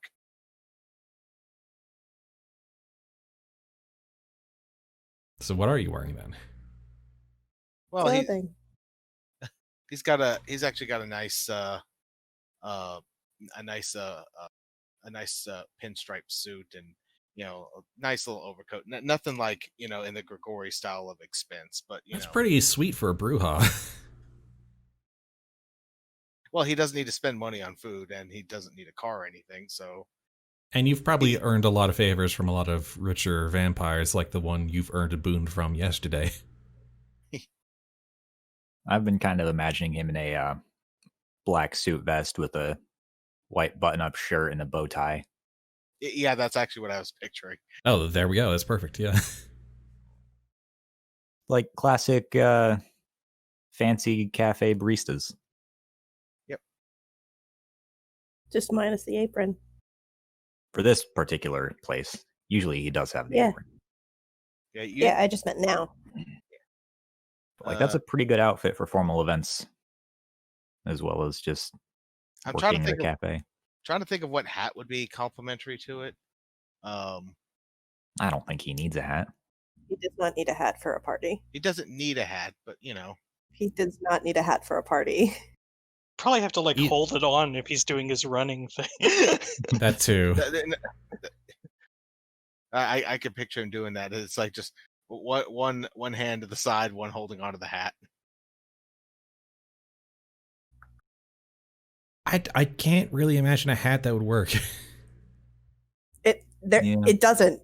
You don't wear a hat to a party because they usually make you take it off anyway because it's rude. Well, I mean, but putting that aside, because I can definitely imagine some of these vampires being that rude. Yeah, like if I wore a hat, I'd probably being fashion conscious, I don't know what hat would work. Okay, well then no hat. Has Sylvia dressed up for this at all? Yeah, so I figure she was probably already pretty much dressed for a party when she went to the club. So yeah, I think she's in a pretty nice dress. I think she might have not really wanting to use just the normal mask that Kazimer is just going to give them out for them to wear. Yeah. I think she probably would rather have one of her own choosing. So I think she's got one that goes down to it's the top half of her face, and it's kind of got an owl, like a barn Beak owl to it? motif. Yeah. And I think that she'll have been putting it on about the same time that that Gabriel gets there, and she'll be like, "Oh, hello again. How'd things go with the that upstart yesterday?" Quite entertaining, actually. That's good to hear. I don't think I roughed him up too bad. I think his ego. Are you talking about this in front of the gate guard? Which one's funnier? Which one's more Yes. dangerous is the question. Well, I imagine they finish up talking before they actually get to the gate. Yeah, Well- she didn't know what was going to happen to her. She was just wondering what happened because Sylvia it was seemed dropped like off a by an tense Uber. situation. You ran up, and I said that it was as she is handing over the invitation. Oh, okay. I misunderstood the sequence of events. My bad. So probably after we get out of the earshot of the guard. Yeah, because I on imagine your she just way up weighed the driveway. Then, all right. Yeah, so yeah, you can have this conversation on your way up the driveway, which is considerably long. Do you know how? Have any idea how long it takes to walk across the lawn of a castle? It's not that big. It's just still ostentatiously big, but still kind of packed into sort of a desert cul-de-sac. Oh no, I was making a goof. That's So I guess that one fell flat. Sorry about that. No worries. So yeah, then all the players have assembled. So I've had a thought for a mask that I could have. It's not like an actual mask, but like a stick with the laughing theater mask on it that I can just sort of hold up to my face. I mean that technically does Those pass. those are valid in a masquerade ball. The masks on sticks. Don't But know if it's there's a very proper much name for I them. made it myself. The rule. I mean, technically speaking, the quote unquote rules of this particular masquerade ball are, officially speaking, I mean, he's not going to stop people from getting in, even if they're not wearing them. Though he will be shooting them very disappointed glances. Will be encouraged. I imagine I walk in at first without anything obvious, and he glares at me, and I just lift it up, and it's just a laughing mask. At which point, Kazimer will slightly tilt his head back and give a bit of a silent laugh, like, "Oh, I get you." I mean, even with the mask, everyone knows who I am anyway. I mean, this is the gathering of the vampires. You all know each other. I mean, even if not for that, I have a very particular look. That's true, but so does a lot of the other vampires here. Kazimer Grigori with his very finely made. I'm actually, what is Kazimer wearing to this event? Probably a classic Dracula stuff. Get up.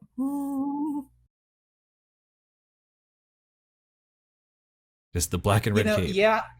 He probably did go all in on classic style vampire. He's just the cowl and cape and everything. Over the top, exaggerated even.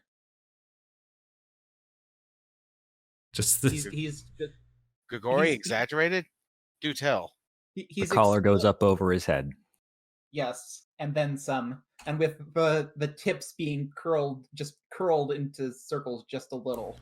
So you probably do have like a reputation of being like, this rich crazy man thinks he's a vampire. And no one really makes the connection that no, he's actually a vampire because vampires are real. Because you cosplay as Dracula.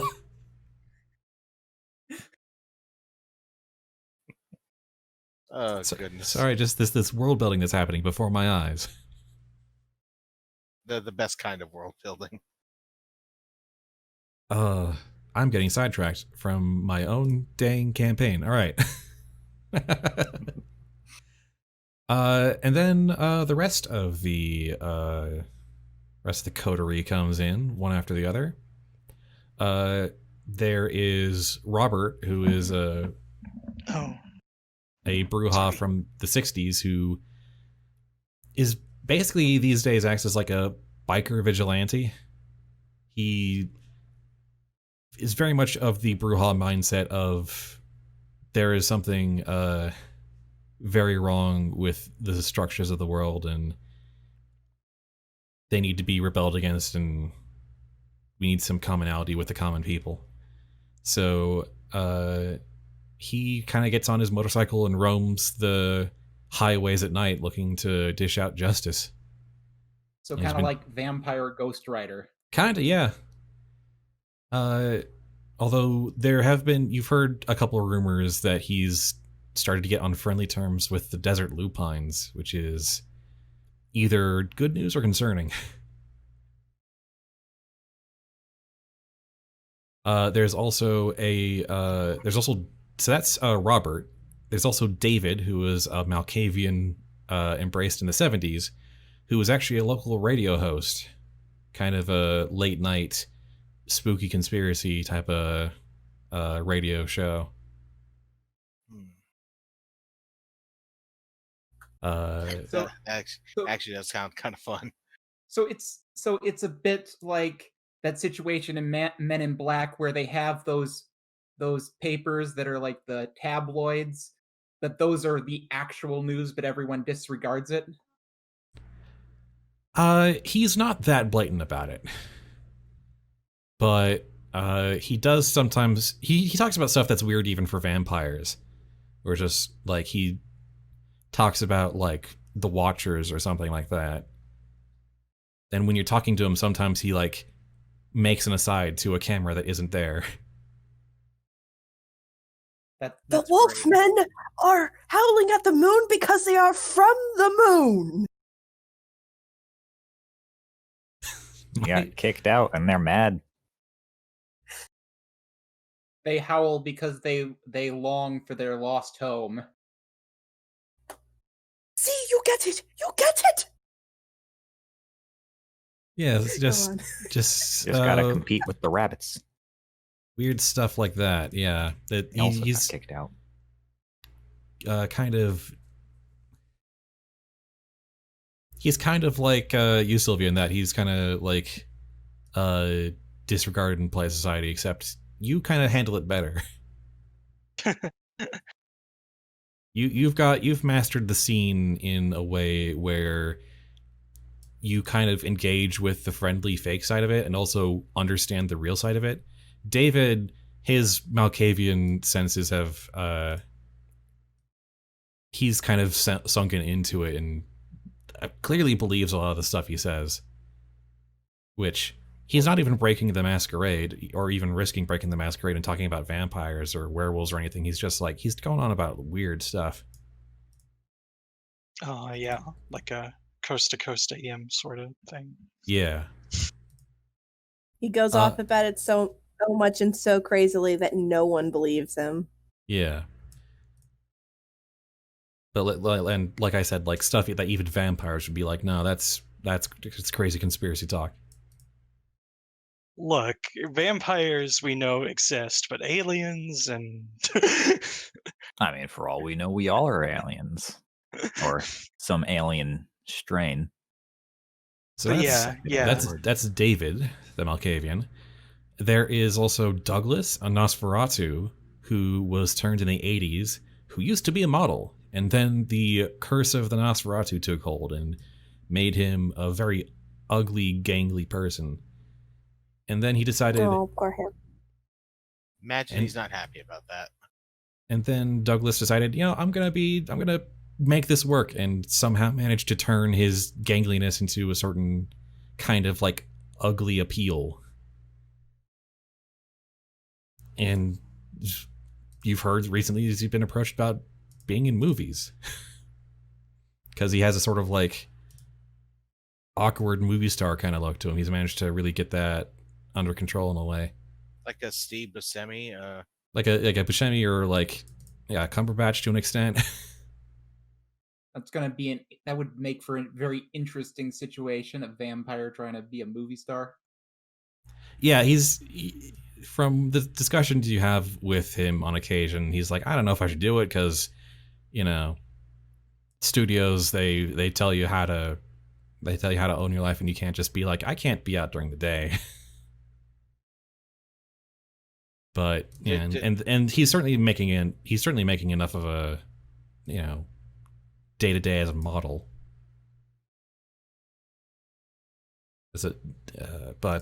Yeah, he's just like, it has to be in a movie. And it's like, I don't know what to do. There's a couple more because that's 5. There's Robert the Brujah, Jason the Gangrel, David the Malkavian, Douglas the Nosferatu, and Olivia the Toreador. There's also... I thought you were going to say Robert the Bruce for a second. There's also Christopher, a Tremere who was turned in the 2000s, who was an archaeologist before he was turned, and was suddenly like, wait, so there's this whole secret history to things? I need to look into this. And started trying to do vampire archaeology, which is both easier than you would expect because a lot of the people who were here, you know, a lot of the vampires who were here hundreds of years ago are still around, but also quite difficult because the vampires don't want anyone else to know those secrets. So yeah, you do realize if you figure out what's in that hole, we're all dead, right? There's a lot of that going on. Just like he actually recently returned from a project in eastern New Mexico, and when pressed, he will not talk about it. It's like, I don't know what you're talking about. You said you were going to... Nope. Didn't happen. Found rocks. That was it. Nothing there. No siree.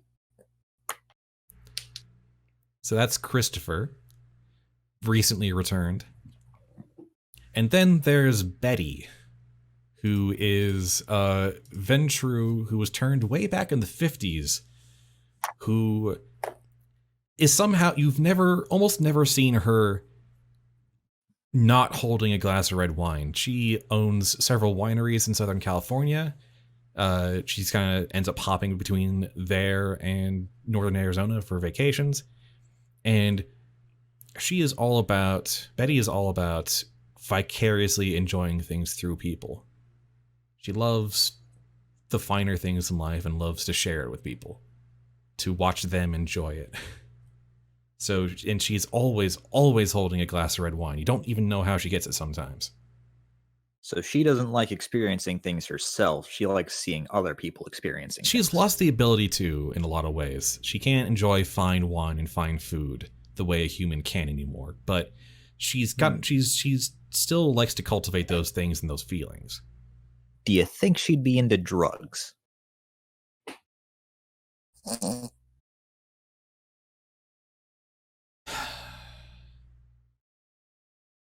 Like, I think not like street drugs. I think it would be like pharmaceutical cocktail, pharmaceutical stuff.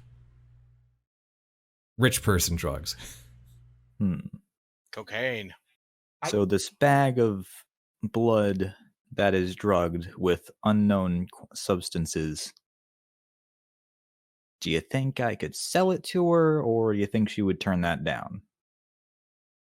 I think she would be a little skeptical of blood that comes from you and your business, but I think you could at least open up a conversation about it. I don't think you would have to roll, actually, to see if you could sell her on it.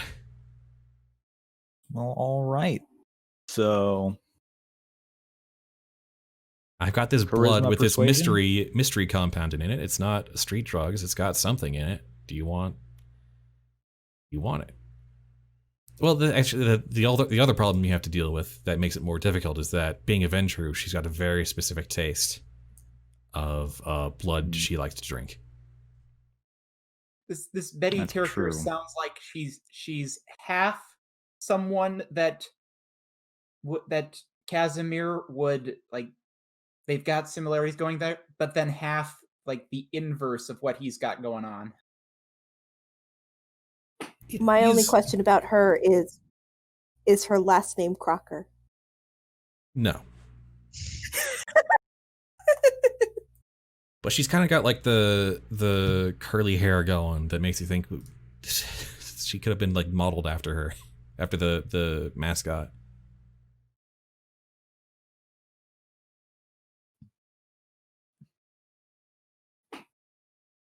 But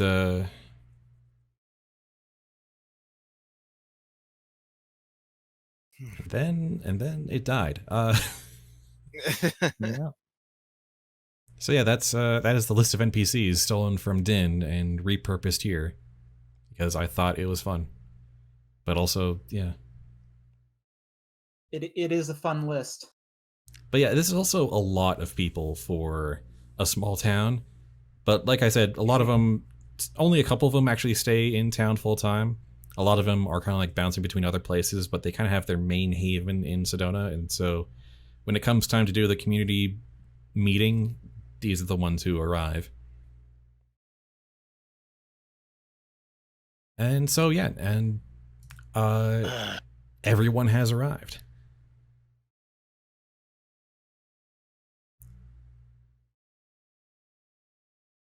Which means I guess it's time to get this meeting started. Yes. I suppose so. Well, the thing is though that he'd need to do it in some way where either the servants, they're not I mean, he could, though all things he considered, he could probably get away Tell him to with leave. having them and having it a closed door meeting once. I do think that since he's the one who's paying them, it's pretty easy to just be like, okay, Yeah, go now. It's not uncommon for you to just tell the help to leave. And you can be fair enough. holding this particular event in like the wing of your mansion that's the Haven, which is extra secured against surveillance. Terrible air quality, but we can't tell. So yeah, it's trivial to make sure that you can have this meeting quietly without other people listening in or watching. All right, so yes, he will go glass of wine in hand to like the place at the some setup on one end of the room, and like he will tap his glass. If I may have everyone's attention, we can get this meeting started. And all the vampires in the room stop what they were chatting about and look at you. So what was the name of the guy who stopped by? Kane? Yeah, Kane. Kane. Did Kane have a cane? No. Ah, Kane looked like he came out of a, noir film, like a hardboiled detective, and like a man who looks like he's got a 5-shot revolver in his pocket. yeah, that's fair. And what was the name of the person he answers to again? That is Daria. That is the Anarch Baron of Phoenix.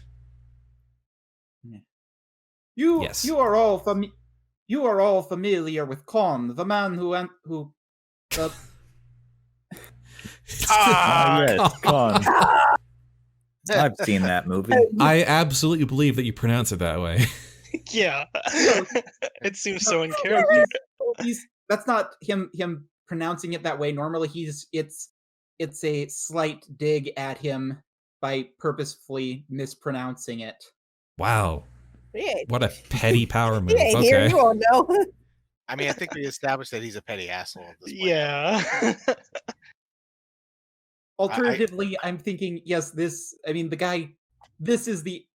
alternatively is the way he gets back at the guy disrespecting him in his own house. He goes behind his back and does petty things like mispronouncing his name. Makes sense. In a screwed up way. Go on. I was paid a visit by him the other night.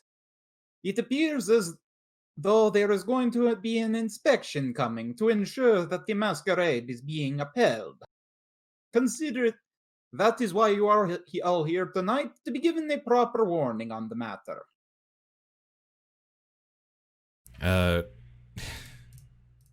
Jason starts looking a little nervous.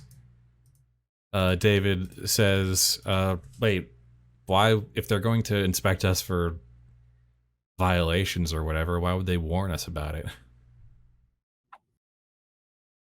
Well, is this a normal thing at all? Or No, this is relatively new. It's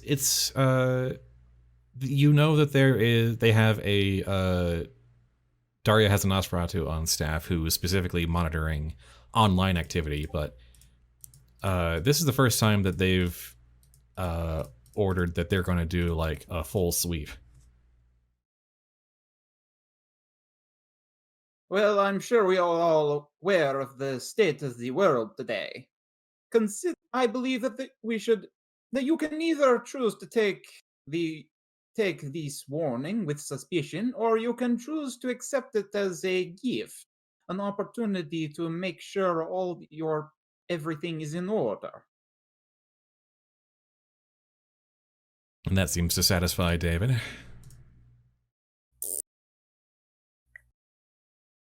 Olivia's like, that's no skin off my nose. Everyone can see everything I'm doing, and if they have a problem, Topaz lets me know. She's practically got author rights on my channel at this point. Anyone else have any reactions or problems with this? I think I'm trying to Sylvia's think of reaction. something that I could be off doing in the corner. Very helpful. Yeah. I was just saying, I think Sylvia's reaction is similar. Just like as far as she is concerned, she's not doing anything that's bad except for the blogging, but she's not talking about vampires or anything on there, so it's really only a violation with And you've definitely the like Camarilla. You've definitely had a couple conversations online with Topaz, their Nosferatu hacker, about like, okay, here's what we avoid online. Mhm. Like your blog is being monitored gently. I'm I'm just laughing at the idea. I was like, number one on the list, and it's just a picture of Grigori. Don't be this guy. Don't talk about Bike Club. That would be the other one. Yeah, Kazimer's rich. He can get away with it. So I'm probably in the corner, having found an old book with pictures of people in it, and I'm just doodling on it, giving them mustaches. Are you 9? In Possibly. vampire years, pretty much. Are you a child or a child? I like the idea, but I I'm wondering love it. what books would be left in this room You're that a would. doctor, for God's sake. I am, I'm wondering what. but I've I'm gonna also kind take of your book. lost all decorum upon becoming a vampire and getting abandoned on the streets. So too I'm good to taking drink your blood. book if I have to be. You know, Well, I want to be in control of myself. I don't want other substances hampering my ability to do things. But not too good to resist the impulse to doodle on a historical book. Oh, no, You know, absolutely not. You know what? I'm actually imagining Grigori expecting something like that, so he purposely left a book sitting around that he'd find entertaining if it was doodled in. Fair enough. It's like a library book from the local library. From like 40 years ago. He's like, teach them to give away the books for free. Oh, God. What is a late fee? You gave it to me for free. Right. I mean, he Room full of very monsters. well- Got it. I mean, now suddenly I'm wondering if Kazimer donates to libraries so he can get so he can take whatever books he wants out, so he can go above and beyond just. Sacrificial books. You probably have a lot of charitable organizations hoping for a donation from you. My God, this is getting silly, and I love it. Yeah. No kidding. Might also start making origami. Gosh. Anyway, on the professional side of the spectrum. There's a professional side. Yes, it's called me. I'm the only professional one here, apparently. Hey, I haven't done anything wrong yet. And we love it, and we love you for it, Avis. Oh my gosh, I'm literally carrying you all. What am I doing? Sylvia and Gabriel aren't. You are having hunger frenzies down the road. And panic, and you're having panics. Well, I mean, she managed it. Stalkers. It could have gone so much worse. And that would have been hysterical too. It's literally not her fault. She has bad luck. Yeah. Probably cursed with all the occultism she's into. Oh yeah, that's probably it. You're all cursed. You're all vampires. Yeah, she's got an extra curse, though. You are by all the definition cursed. undead walking the earth. Who the hell are you? No, accuse anyone of being cursed. no. Yeah, I was talking about in the sense of luck, not the actual undead. You got shitty luck. Unbelievable. All right. So this announcement seems to go over fairly well with all the vampires present, except for Jason.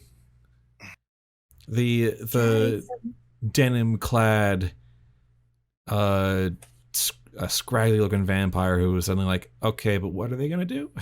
They're gonna look through all our records and go to where we live and stuff, or? Well, if it would show up in a thorough investigation from one of the usual agencies, expect them to try to find it. They'll be going at least as deep as the Inquisition would. Yes, very much so. And Robert just kind of pinches the bridge of his nose and is like, "Jason, are you making bombs again?" No, Not this time. Is there something we should know about? no. I just Jason, if I find something on my property again, I swear. You need me to fence some contraband for you? I need to unrelatedly take care of some things. I'll Oh, goodness.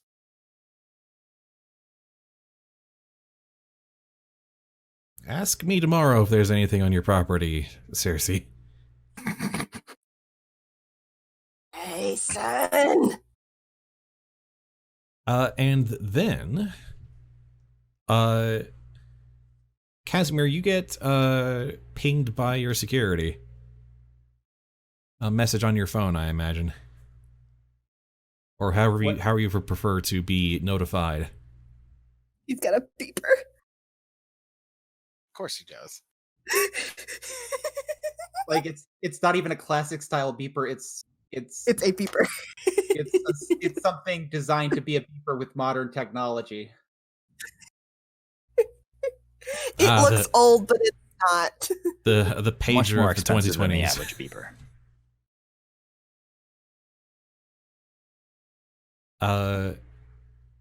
And okay, so you get a ping on your very expensive pager from your security team, asking for your attention and presence. Now, if you'll pardon me, I need to go. Now, if you'll pardon me, you are free to stay as long as you like, but you may not stay the day. And if you intend to get home, I recommend leaving before it becomes too late. Closing time. You don't have to go home, but So you he can't will- stay here. I mean, most of the vampires are going to stay a little longer because it is you don't all interact with each other very much, and you are all kindred. Basically, this- it's an invitation to you can stay as long as you like, as long as you don't. But you're not. I'm not. As long as you're out by the morning. Yes, and You can't if crash here. Right. You don't have to go home, but you can't stay here. And if you insist on staying late enough that you get caught out in the middle of the day, that's on you. So standard So I'm stuff gonna- for when official business is closed. Yes. So yes, Kazimer will go to find out what's going on. And I'm going to follow, because that seems like fun. I'm wondering whether Kazimer would approve of this or not. You don't have to Well, can approve you of this. see me? Hmm? Because you won't hear me. You're going to use Silence of Death. Yeah. If he turns around, I'll just be right there, but otherwise. Well, Kazimer, you Oh don't my hear God. footsteps behind you. You're a child. Kind of. Yeah. I believe you have a word for that. I mean, I've only been a vampire for 10 years. Yeah, you can. Is there? You can roll Wits Awareness to see if you can know that he's there. Okay, yes, I will do that. As an let's opposed check, see. roll Dex Stealth. Silence of stealth. And it's the normal successes with a Yep, it's always the same code. 3 successes. Oh, I'm definitely titling this session Masquerade Ball. Yeah, I was wondering if you could just call it Masquerade. That's also pretty spicy. I think the Masquerade Ball gets the point across. Anyway, can I get that Dex Stealth roll from you, Azure? Yeah. Do I get any benefit from Silence of Death? Because let's see. I mean, if he turns around, he'd definitely see me, but otherwise, only Sense the Unseen can detect. What power is sounds. that? Silence of Death under Obfuscate. Obfuscate. Well, as long as you're not like bumping into anything, I'll say this gives you an extra 2 dice. All right. Because if he notices like a shadow on the wall or like a creaky floorboard or something, well, that you would silence that too. But like, there's other ways he could detect you other than sound, or if he just by chance turns around. 6 dice. Ooh. Should I? So I could re-roll that. If you want to take willpower damage. Yeah, I'll take a point of willpower. All right, re-roll 3 of those dice. The 3 on the right. I got cut off there for a moment. Because right now Jawa's beating you, but yeah, you did disappear for a second there, Jawa. All right, so that puts me up to 4. So yeah, you are not given a reason to turn around by any mistake that that Dr. Bright makes, Kazimer. Okay then. There's a short list of things that you could have like detected his presence from other than sound, but those do not automatically trip. But the second you turn around and see him down the hall behind you, the game's up. But he does not give you a reason to naturally do that. He currently has no reason to suspect anyone's following him. Yeah. Because it's just a short walk to, talk to Cynthia anyway, so. All right. Well, with that now happening, with Kazimer going to talk with the guards and Dr. Bright following at a distance, silent as the grave, for some reason. That was a thing that happened. That's a thing that is still happening. So,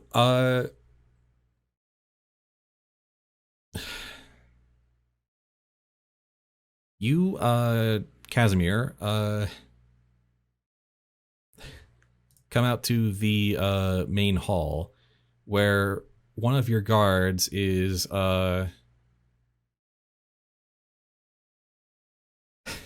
holding on to a man who looks like he's been beaten with a baton a couple times. They said, we found this man trying to sneak onto the grounds, put up a bit of a fight when he was discovered. Okay, so what is, aside from looking like someone beat him up, what does he He just looks like kind of just a regular man on the street with blonde hair and big bright blue eyes. Do I find him familiar at all? No, you don't. You've never seen this man before. All right.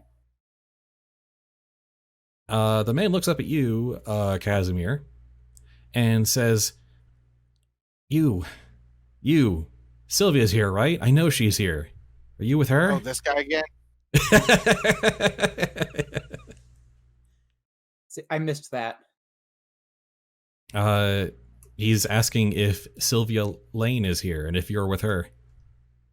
Right, but there's something said after that I missed. This Oh, no, guy again. Oh my gosh, this guy.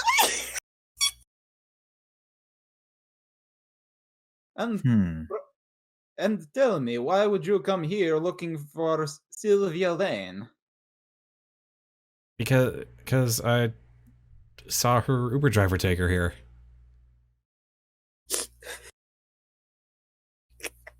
Jeez. All You're a right. stalker so- for me. I know. You got it. You got to hand it to the guy for determination. No. This guy can see me, yeah? I'm letting this guy see me if he can see me. Right now, Kazimer is taking all the attention because he's kind of got a presence to him. He's Okay. also kind of relatively well known in this town. Okay. I was thinking of using Daunt to intimidate him. That would definitely get you noticed. Yeah.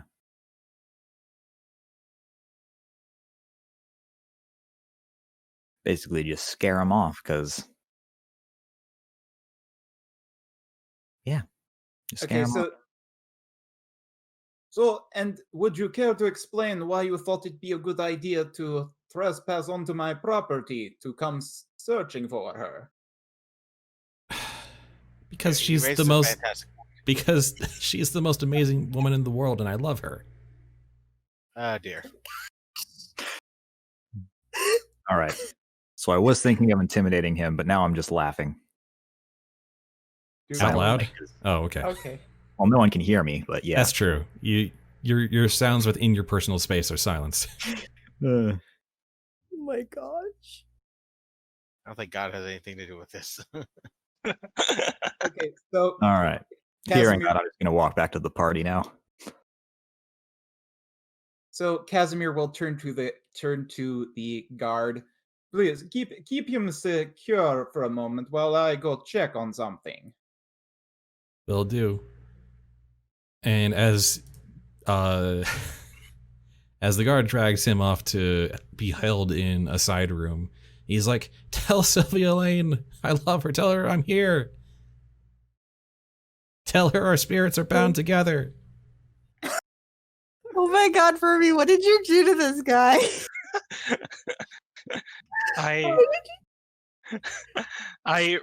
Write things on a blog, and I guess what is he You do it better than anyone else.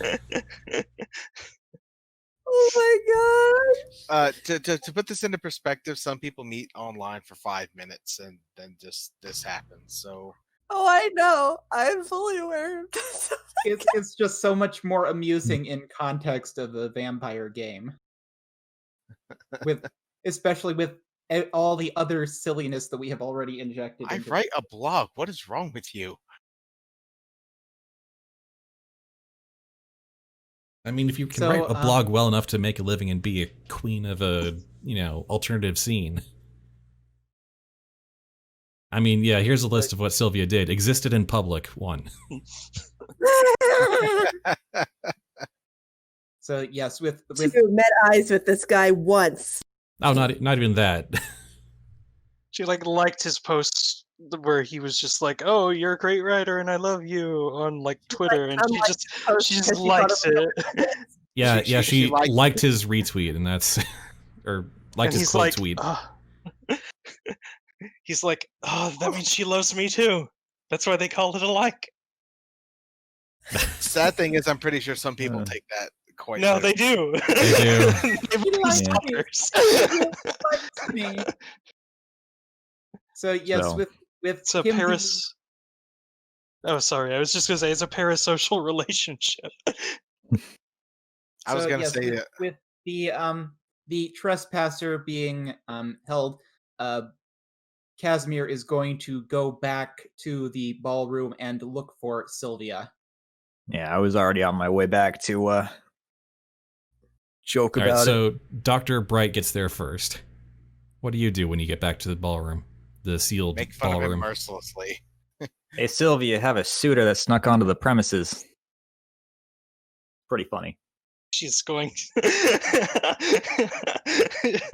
she's going to kind of just like facepalm there and kind of look at what was the name of the Toreador? Olivia. Olivia. Okay, she's gonna look at Olivia and be like, "I'm sorry, excuse me," and like walk over to. Olivia's just like, oh Dr. yeah, no, Wright. I get it, girl. I get that all the time. No, I'm just gonna act The out difference the is scene that difference for is that everyone. Olivia encourages it a lot more. Probably. She The is stalker- all about Instagram. The stalker focused on the wrong vampire. So I don't have anything in performance, but I'm gonna roll charisma to act out that scene. Oh my gosh. All right. Well, I'm gonna ask for charisma. Yeah, performance. Which is just my charisma. I got 2 successes. And I think Discord even if overlay you is failed, it would have been funny. not doing great. Yeah. It's just a matter of whether it's going to be an intentional funny or not. What are you performing exactly? Just He's reenacting the scene that just happened. Yeah. like on my knees, arms behind me, as if I'm being held by guards, exclaiming the love for Sylvia, well, trying not to laugh as I do it. Sylvia, Probably failing. roll composure and Roll for composure. cringe. Roll composure etiquette, Okay, so that's just a 2. because this is basically a social attack on you. I'm gonna smack this doctor up the side of the head in about 2 seconds. I'm more so making She- fun of the guy than her. No, yeah, I'm but still gonna smack you upside the head. But this is kind of humiliating for Sylvia as well. In front Okay, of that's every other vampire in town.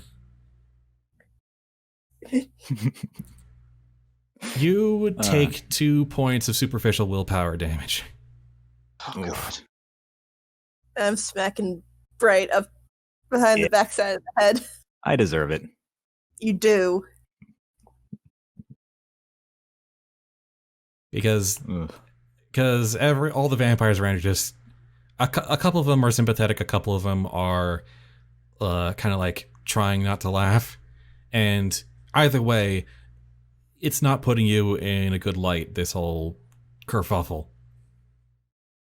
I'm gonna go with her just because Bright's an ass. I mean, if it does genuinely upset her, I will apologize. But this is I took 2 points of willpower damage, so I think it did. Yeah, this is upsetting. I mean, you've Ah. you've already acted it out in front of the whole room. Yeah, the damage has been done socially. Oops. Sorry about that. Didn't think it would be that troubling for you. Sorry. You've got worse manners than a pit bull. I have terrible manners, I'm aware. Yeah. What? My actions have Exactly. consequences? What is this Back to the malarkey? corner with you. Yeah. The doctor and Kazimer Yeah. both have a lack of tact, but in 2 totally different directions. Yeah, no, I've got Social awareness. Yeah, she'll shoot a glare at Dr. Bright, not really wanting to press too much except for like you know, I mean, this happens a lot. Not that you'd know, like no one ever wants to no one ever wants to see you. Yeah, that's fair.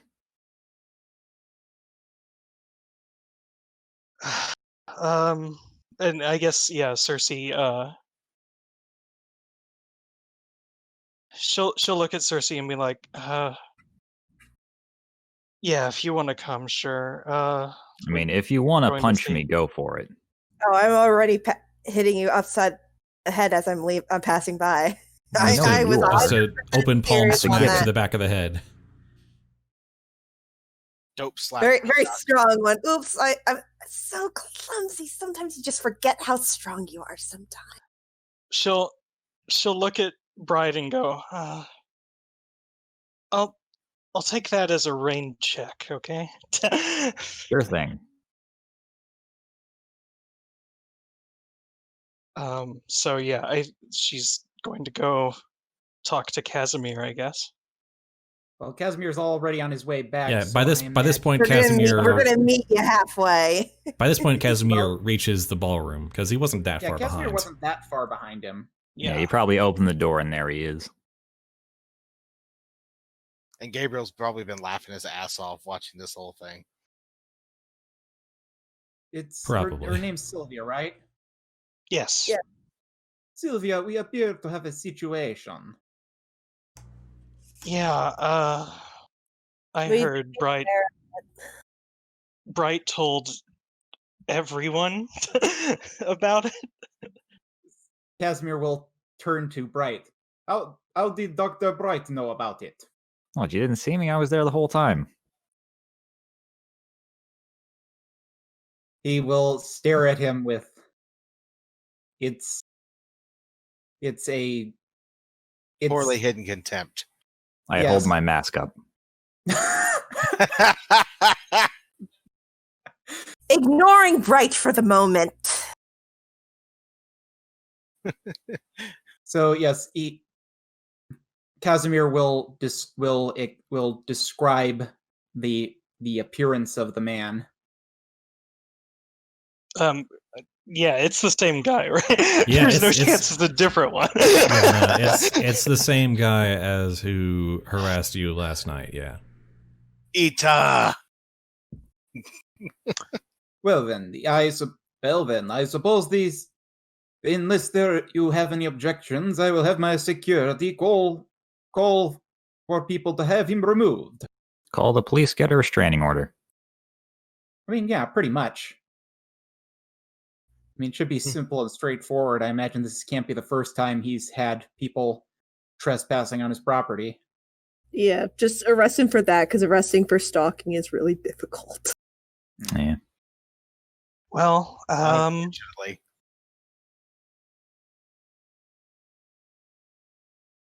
I mean, as long as you make sure everything's taken care of in a way that isn't going to mess up everything with this whole... And then she kind of like pauses for a moment as she was about to say the word Inquisition. Well, I mean, him being here has nothing to do with that, so. It's just really But annoying. of course, this is It's just this I is mean, this is hardly the first weirdo I've had to deal with. yeah. I just Hot calling the It's kettle probably black. one of the more bold.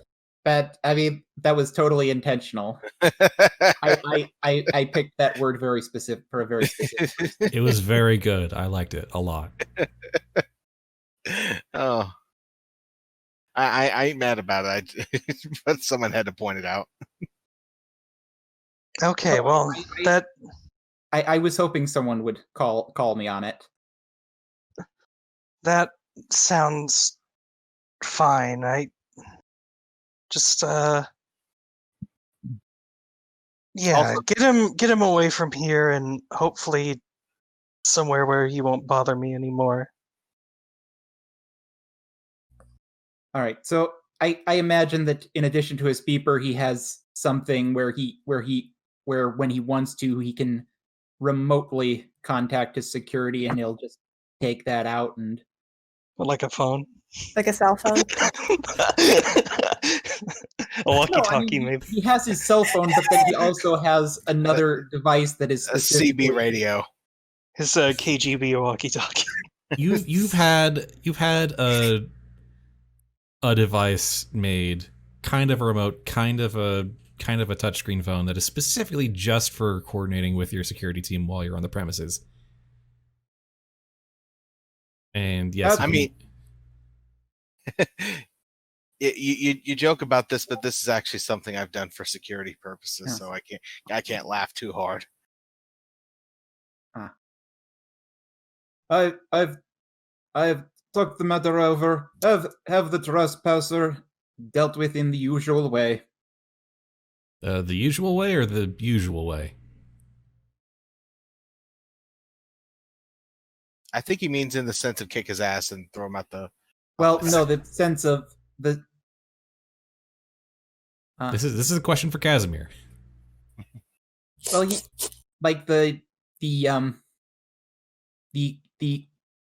Kazimer knows what they're talking about. I don't. Yeah, he'll instruct them to deal with it the way keep it clean, don't do anything messy, the kind of contact. The usual way. Got it. Yeah. Not the usual way italics or the usual way bold italics. In quotation marks. No, that's the other one. There's a list. Yeah. Yes. Usual, no text modification. Usual in quotes, usual in bold, usual in italics, usual in bolded italics. And then all the combinations of the apostrophes and then stuff. Just for good underlined. Then just for good measure, there is the unusual way. Which is just give them a pat on the back and send them on their way. Exactly. So, your guards arrange to basically call the police and turn this trespasser over to them.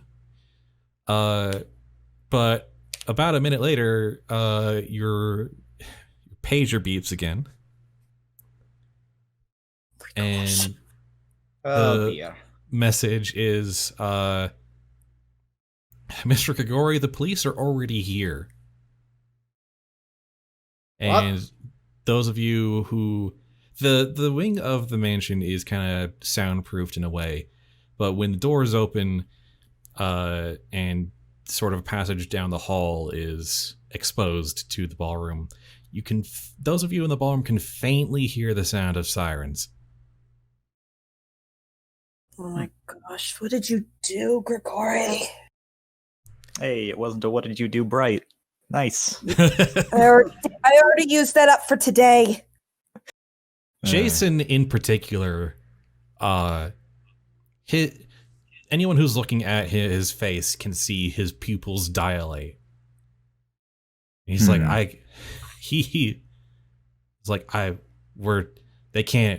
can't see us all here. They're gonna. I feel like you should maybe calm down. Okay, so you said his name is Jason? Yeah.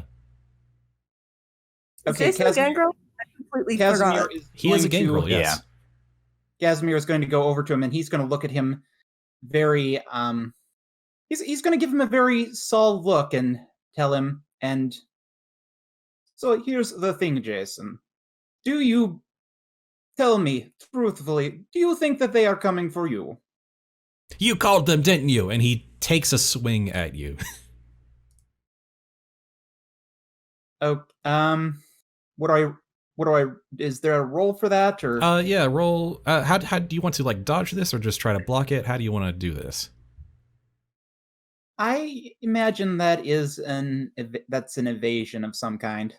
So let's say Dex and Athletics or Brawl.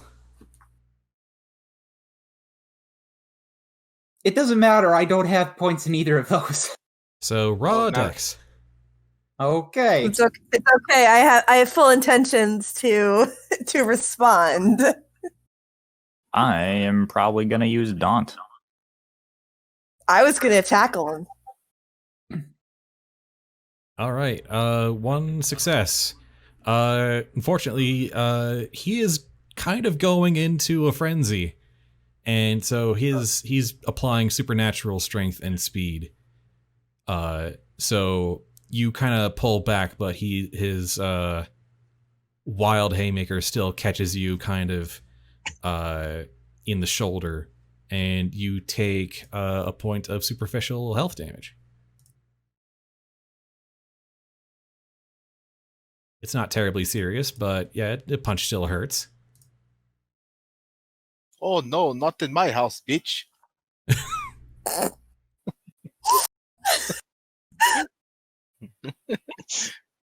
You get to have that one for free.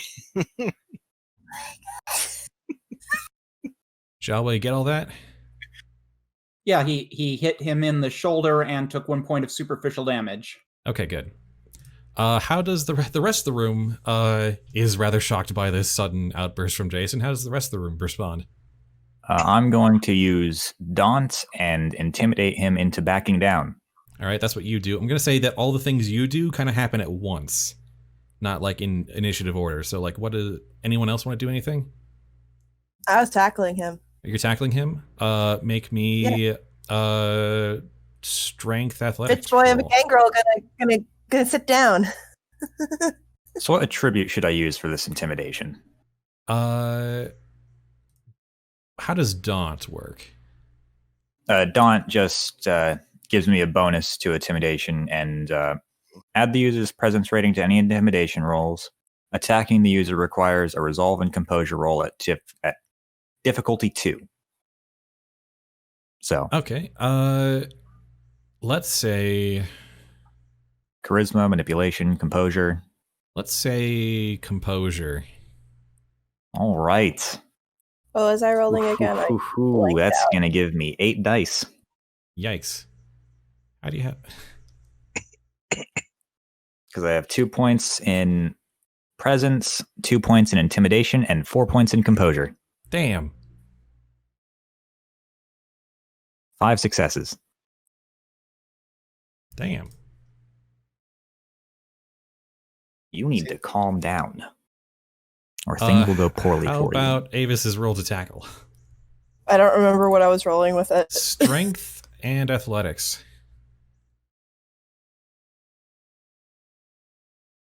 Okay, so that's just 3.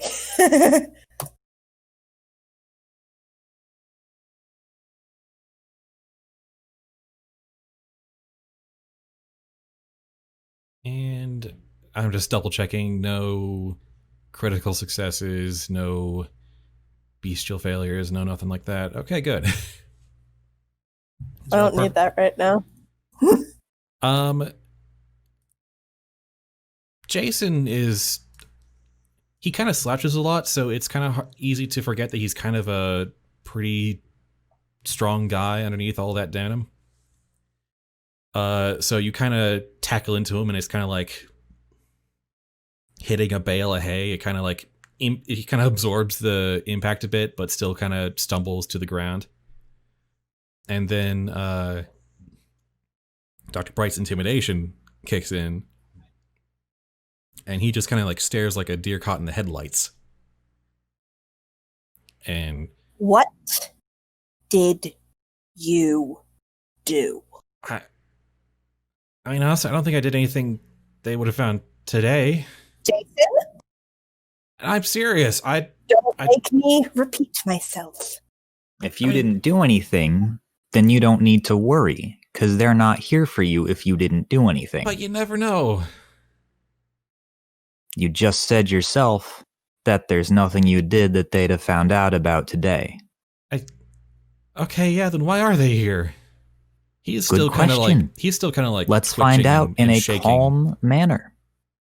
He's still kind of twitching and shaking, but he kind of retreats to a corner of the room to get away from everybody because he's in the middle of a paranoia compulsion.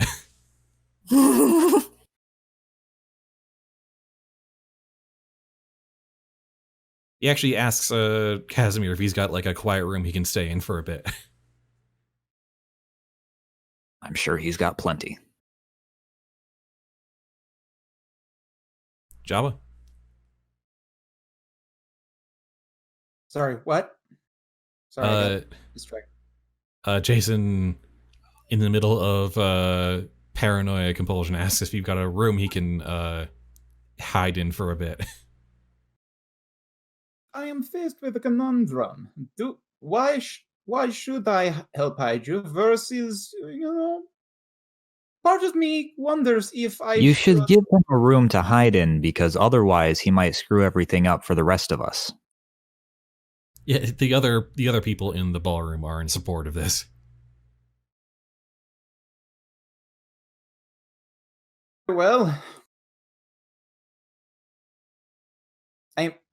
I imagine he has to have somewhere that can be used as a hiding spot. Oh yeah, Sure, he's got plenty of spaces. You've got a 2-dot haven on this side of the place. You've got a space where he can safely be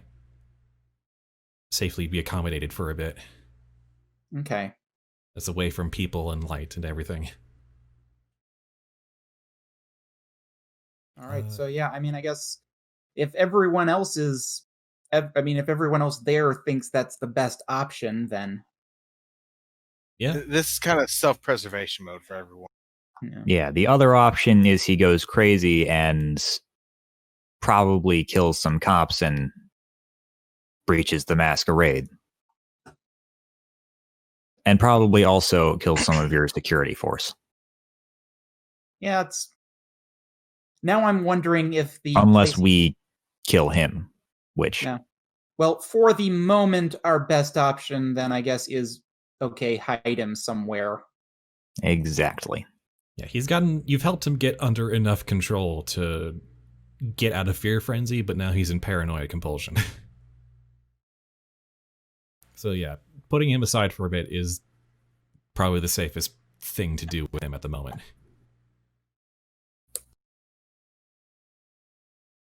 So yeah, with that you managed to. I figured that just resolves itself peacefully. Yeah. So with him gone, I'm going to stop using Daunt. It's going to deactivate. And then, all right. Shall we go see what the police are here for? Or we could just leave. Yeah, it's probably that'll probably just make things worse. What, leaving? I mean, the police coming, everyone leaving. We don't have anything to hide. Why would... If anyone's in trouble, it's probably you. This is your place.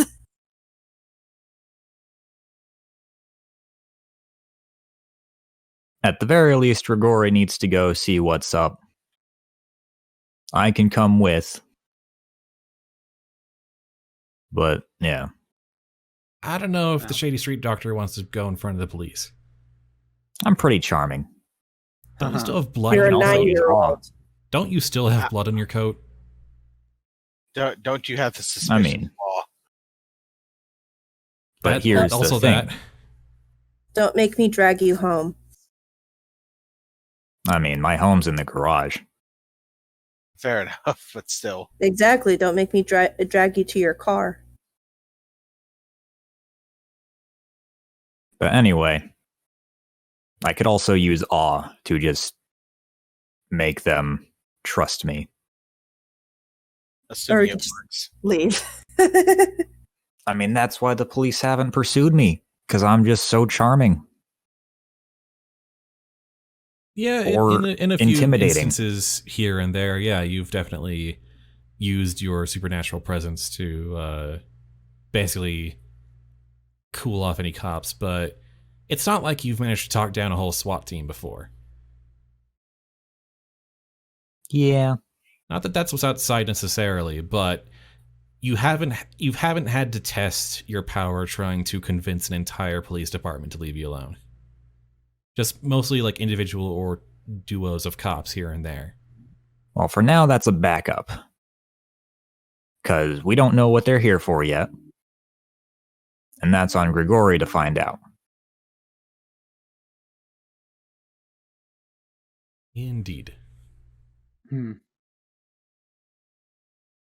Sylvia, do you want me to drive you home so you don't have to go in an Uber again?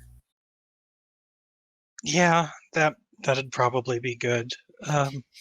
Worst case scenario, you can stay at the clinic, and I know a few people who will not allow a ruffian inside. She nods. Just it's been a stressful couple of nights. Yeah, Kazimer, why don't you figure out what's going on? I suppose there's really not much choice but for Casimir to go on out and investigate the situation. You sound reluctant to. Yeah. He doesn't want to, but he kind of can't avoid it. No one likes talking to the cops. Do you want to delegate?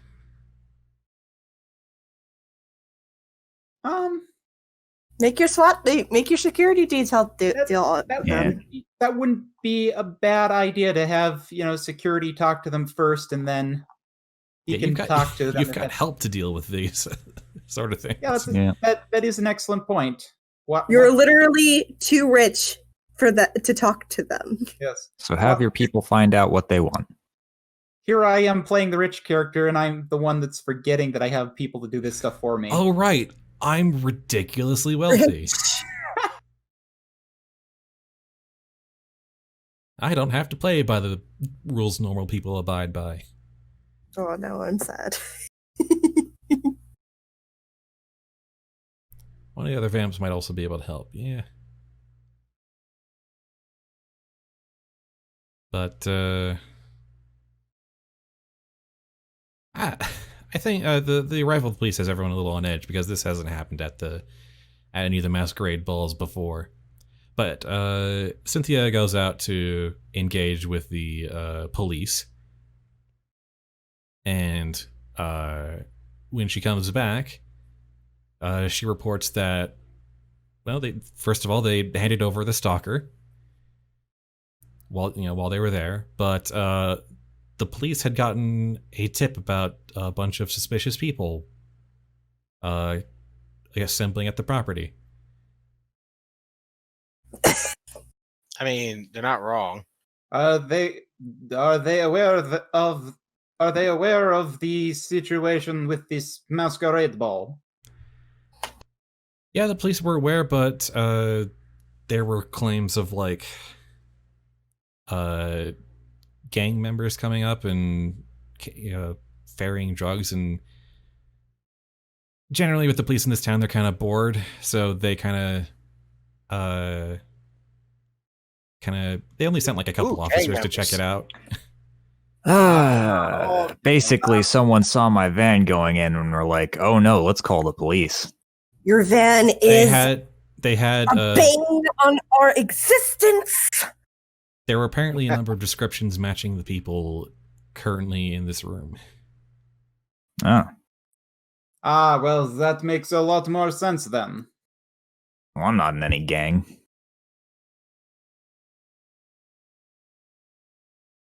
But yeah, someone specifically tried to... Actually, I think I know a better way to communicate this. Circe, do you have a cell phone? Yes. It rings. Oh, and geez. The caller ID says it's Leon Rollo.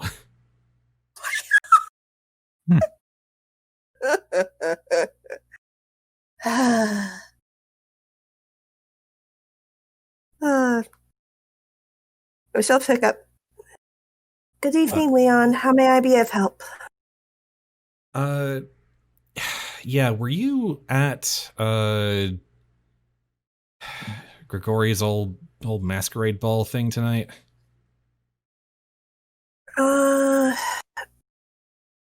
Unfortunately, why?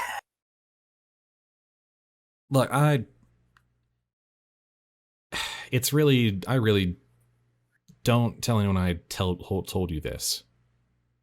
Oh, Leon, I don't tell anyone you tell me anything. I know. Just got a 911 call about a lot of suspicious characters. Mentioning Was it from your sister Rozo? Mentioning the van and descriptions of you and the doctor and a few other people.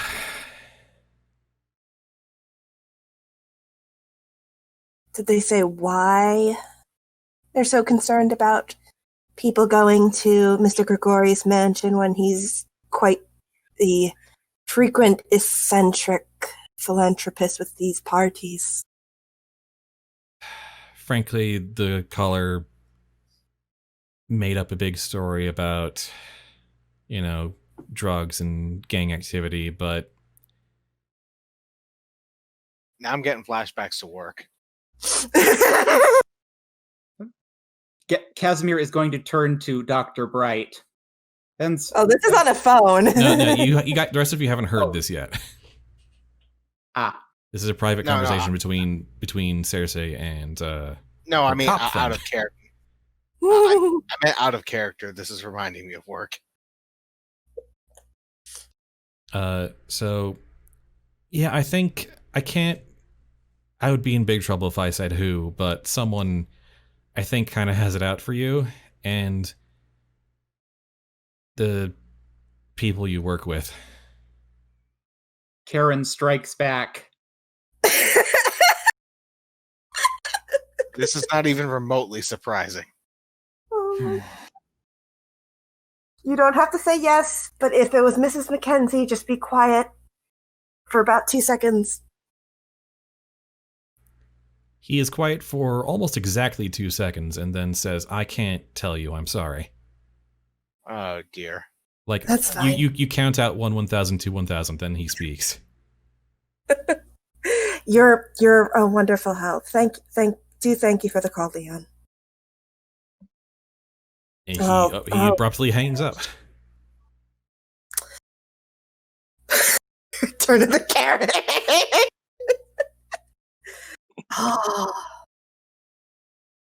I'm going to charge her double. The codes are going to be going not to insurance.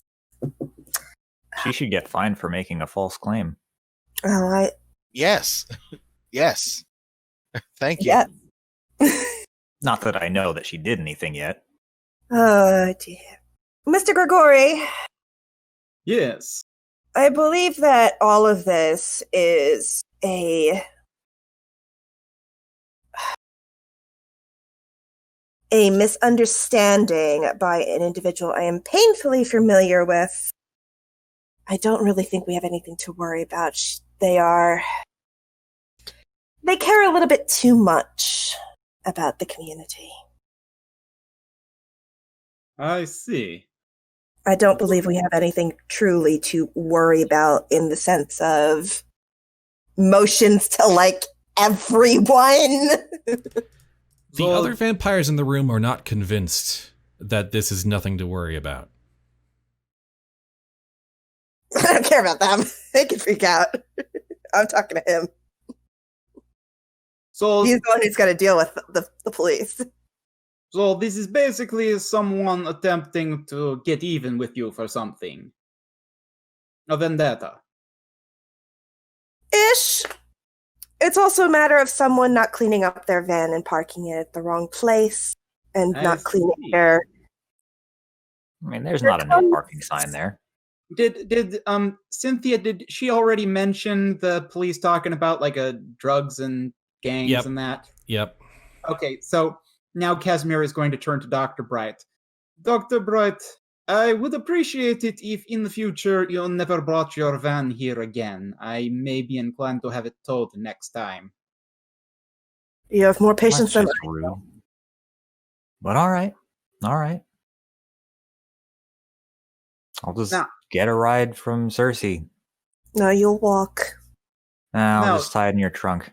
You'll walk. Yeah, I'll walk and be there by the next morning. Well, that's your problem, not ours. Yeah. Well, I'll just not come. How's that? Just do the usual. As long as you don't make it mandatory, I won't be there. Betty, who at this point has been kind of quietly watching this with the sort of smugly superior air about her, speaks up at this point and says, "I don't know if Little Miss Homeowners Association is as small a problem as you think it is." No, we do not want to dismiss it. It is a question of how do we address the situation. It's a reoccurring one. There are no ill intentions meant by her. She just does. Oh, I disagree. For whatever reason, a mortal might be interested in our little group. If they investigate too deeply, that's a bit of a spot of trouble for all of us. She may need to be dealt with. Well, there is more than one way to deal with people that are a problem. Oh, of course. Yeah, Right. you've got the usual way and the usual way. And the usual way. Get the The point. usual way. And the usual way. Yeah.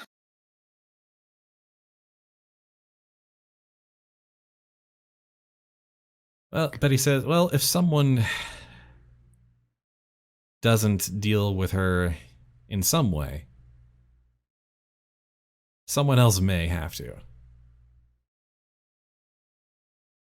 And she leaves it at that. I mean, I have no issues with what anyone decides to do about her. I mean, there are plenty of ways that Kazimer could deal with her that could be done by someone even without vampire powers if they had the kind of money he's toting. The slight problem is that she is well known in the community, and this is a small town, and she's got connections on local town councils and whatnot. This is not a woman that you can easily just make disappear. Well, And I'm pretty sure that Betty is aware of that. Oh, yes. I don't need to even say that there are ways to deal with it, but are you prepared to are you the person who is prepared to deal with the consequences of a little vanishing act? No, I wasn't talking about making her disappear. No, that was like towards Betty's Oh, okay. thing. It's like there's a matter of dealing with it, and there's also a matter of dealing with the consequences because Mrs. Mackenzie is, as Bud said, important. But if left unchecked, that also creates problems, doesn't it? And someone may feel that they have to deal with it in a messy way, which will then also cause problems. Don't deal out threats that you're not willing to suffer the consequences of. I'm not dealing in anything, darling. I am just assessing the situation. I just have a very bad thought in my head of just buying her a plane ticket to a vacation somewhere and then mysteriously the plane goes down. No survivors. As I said, very bad idea. Yeah.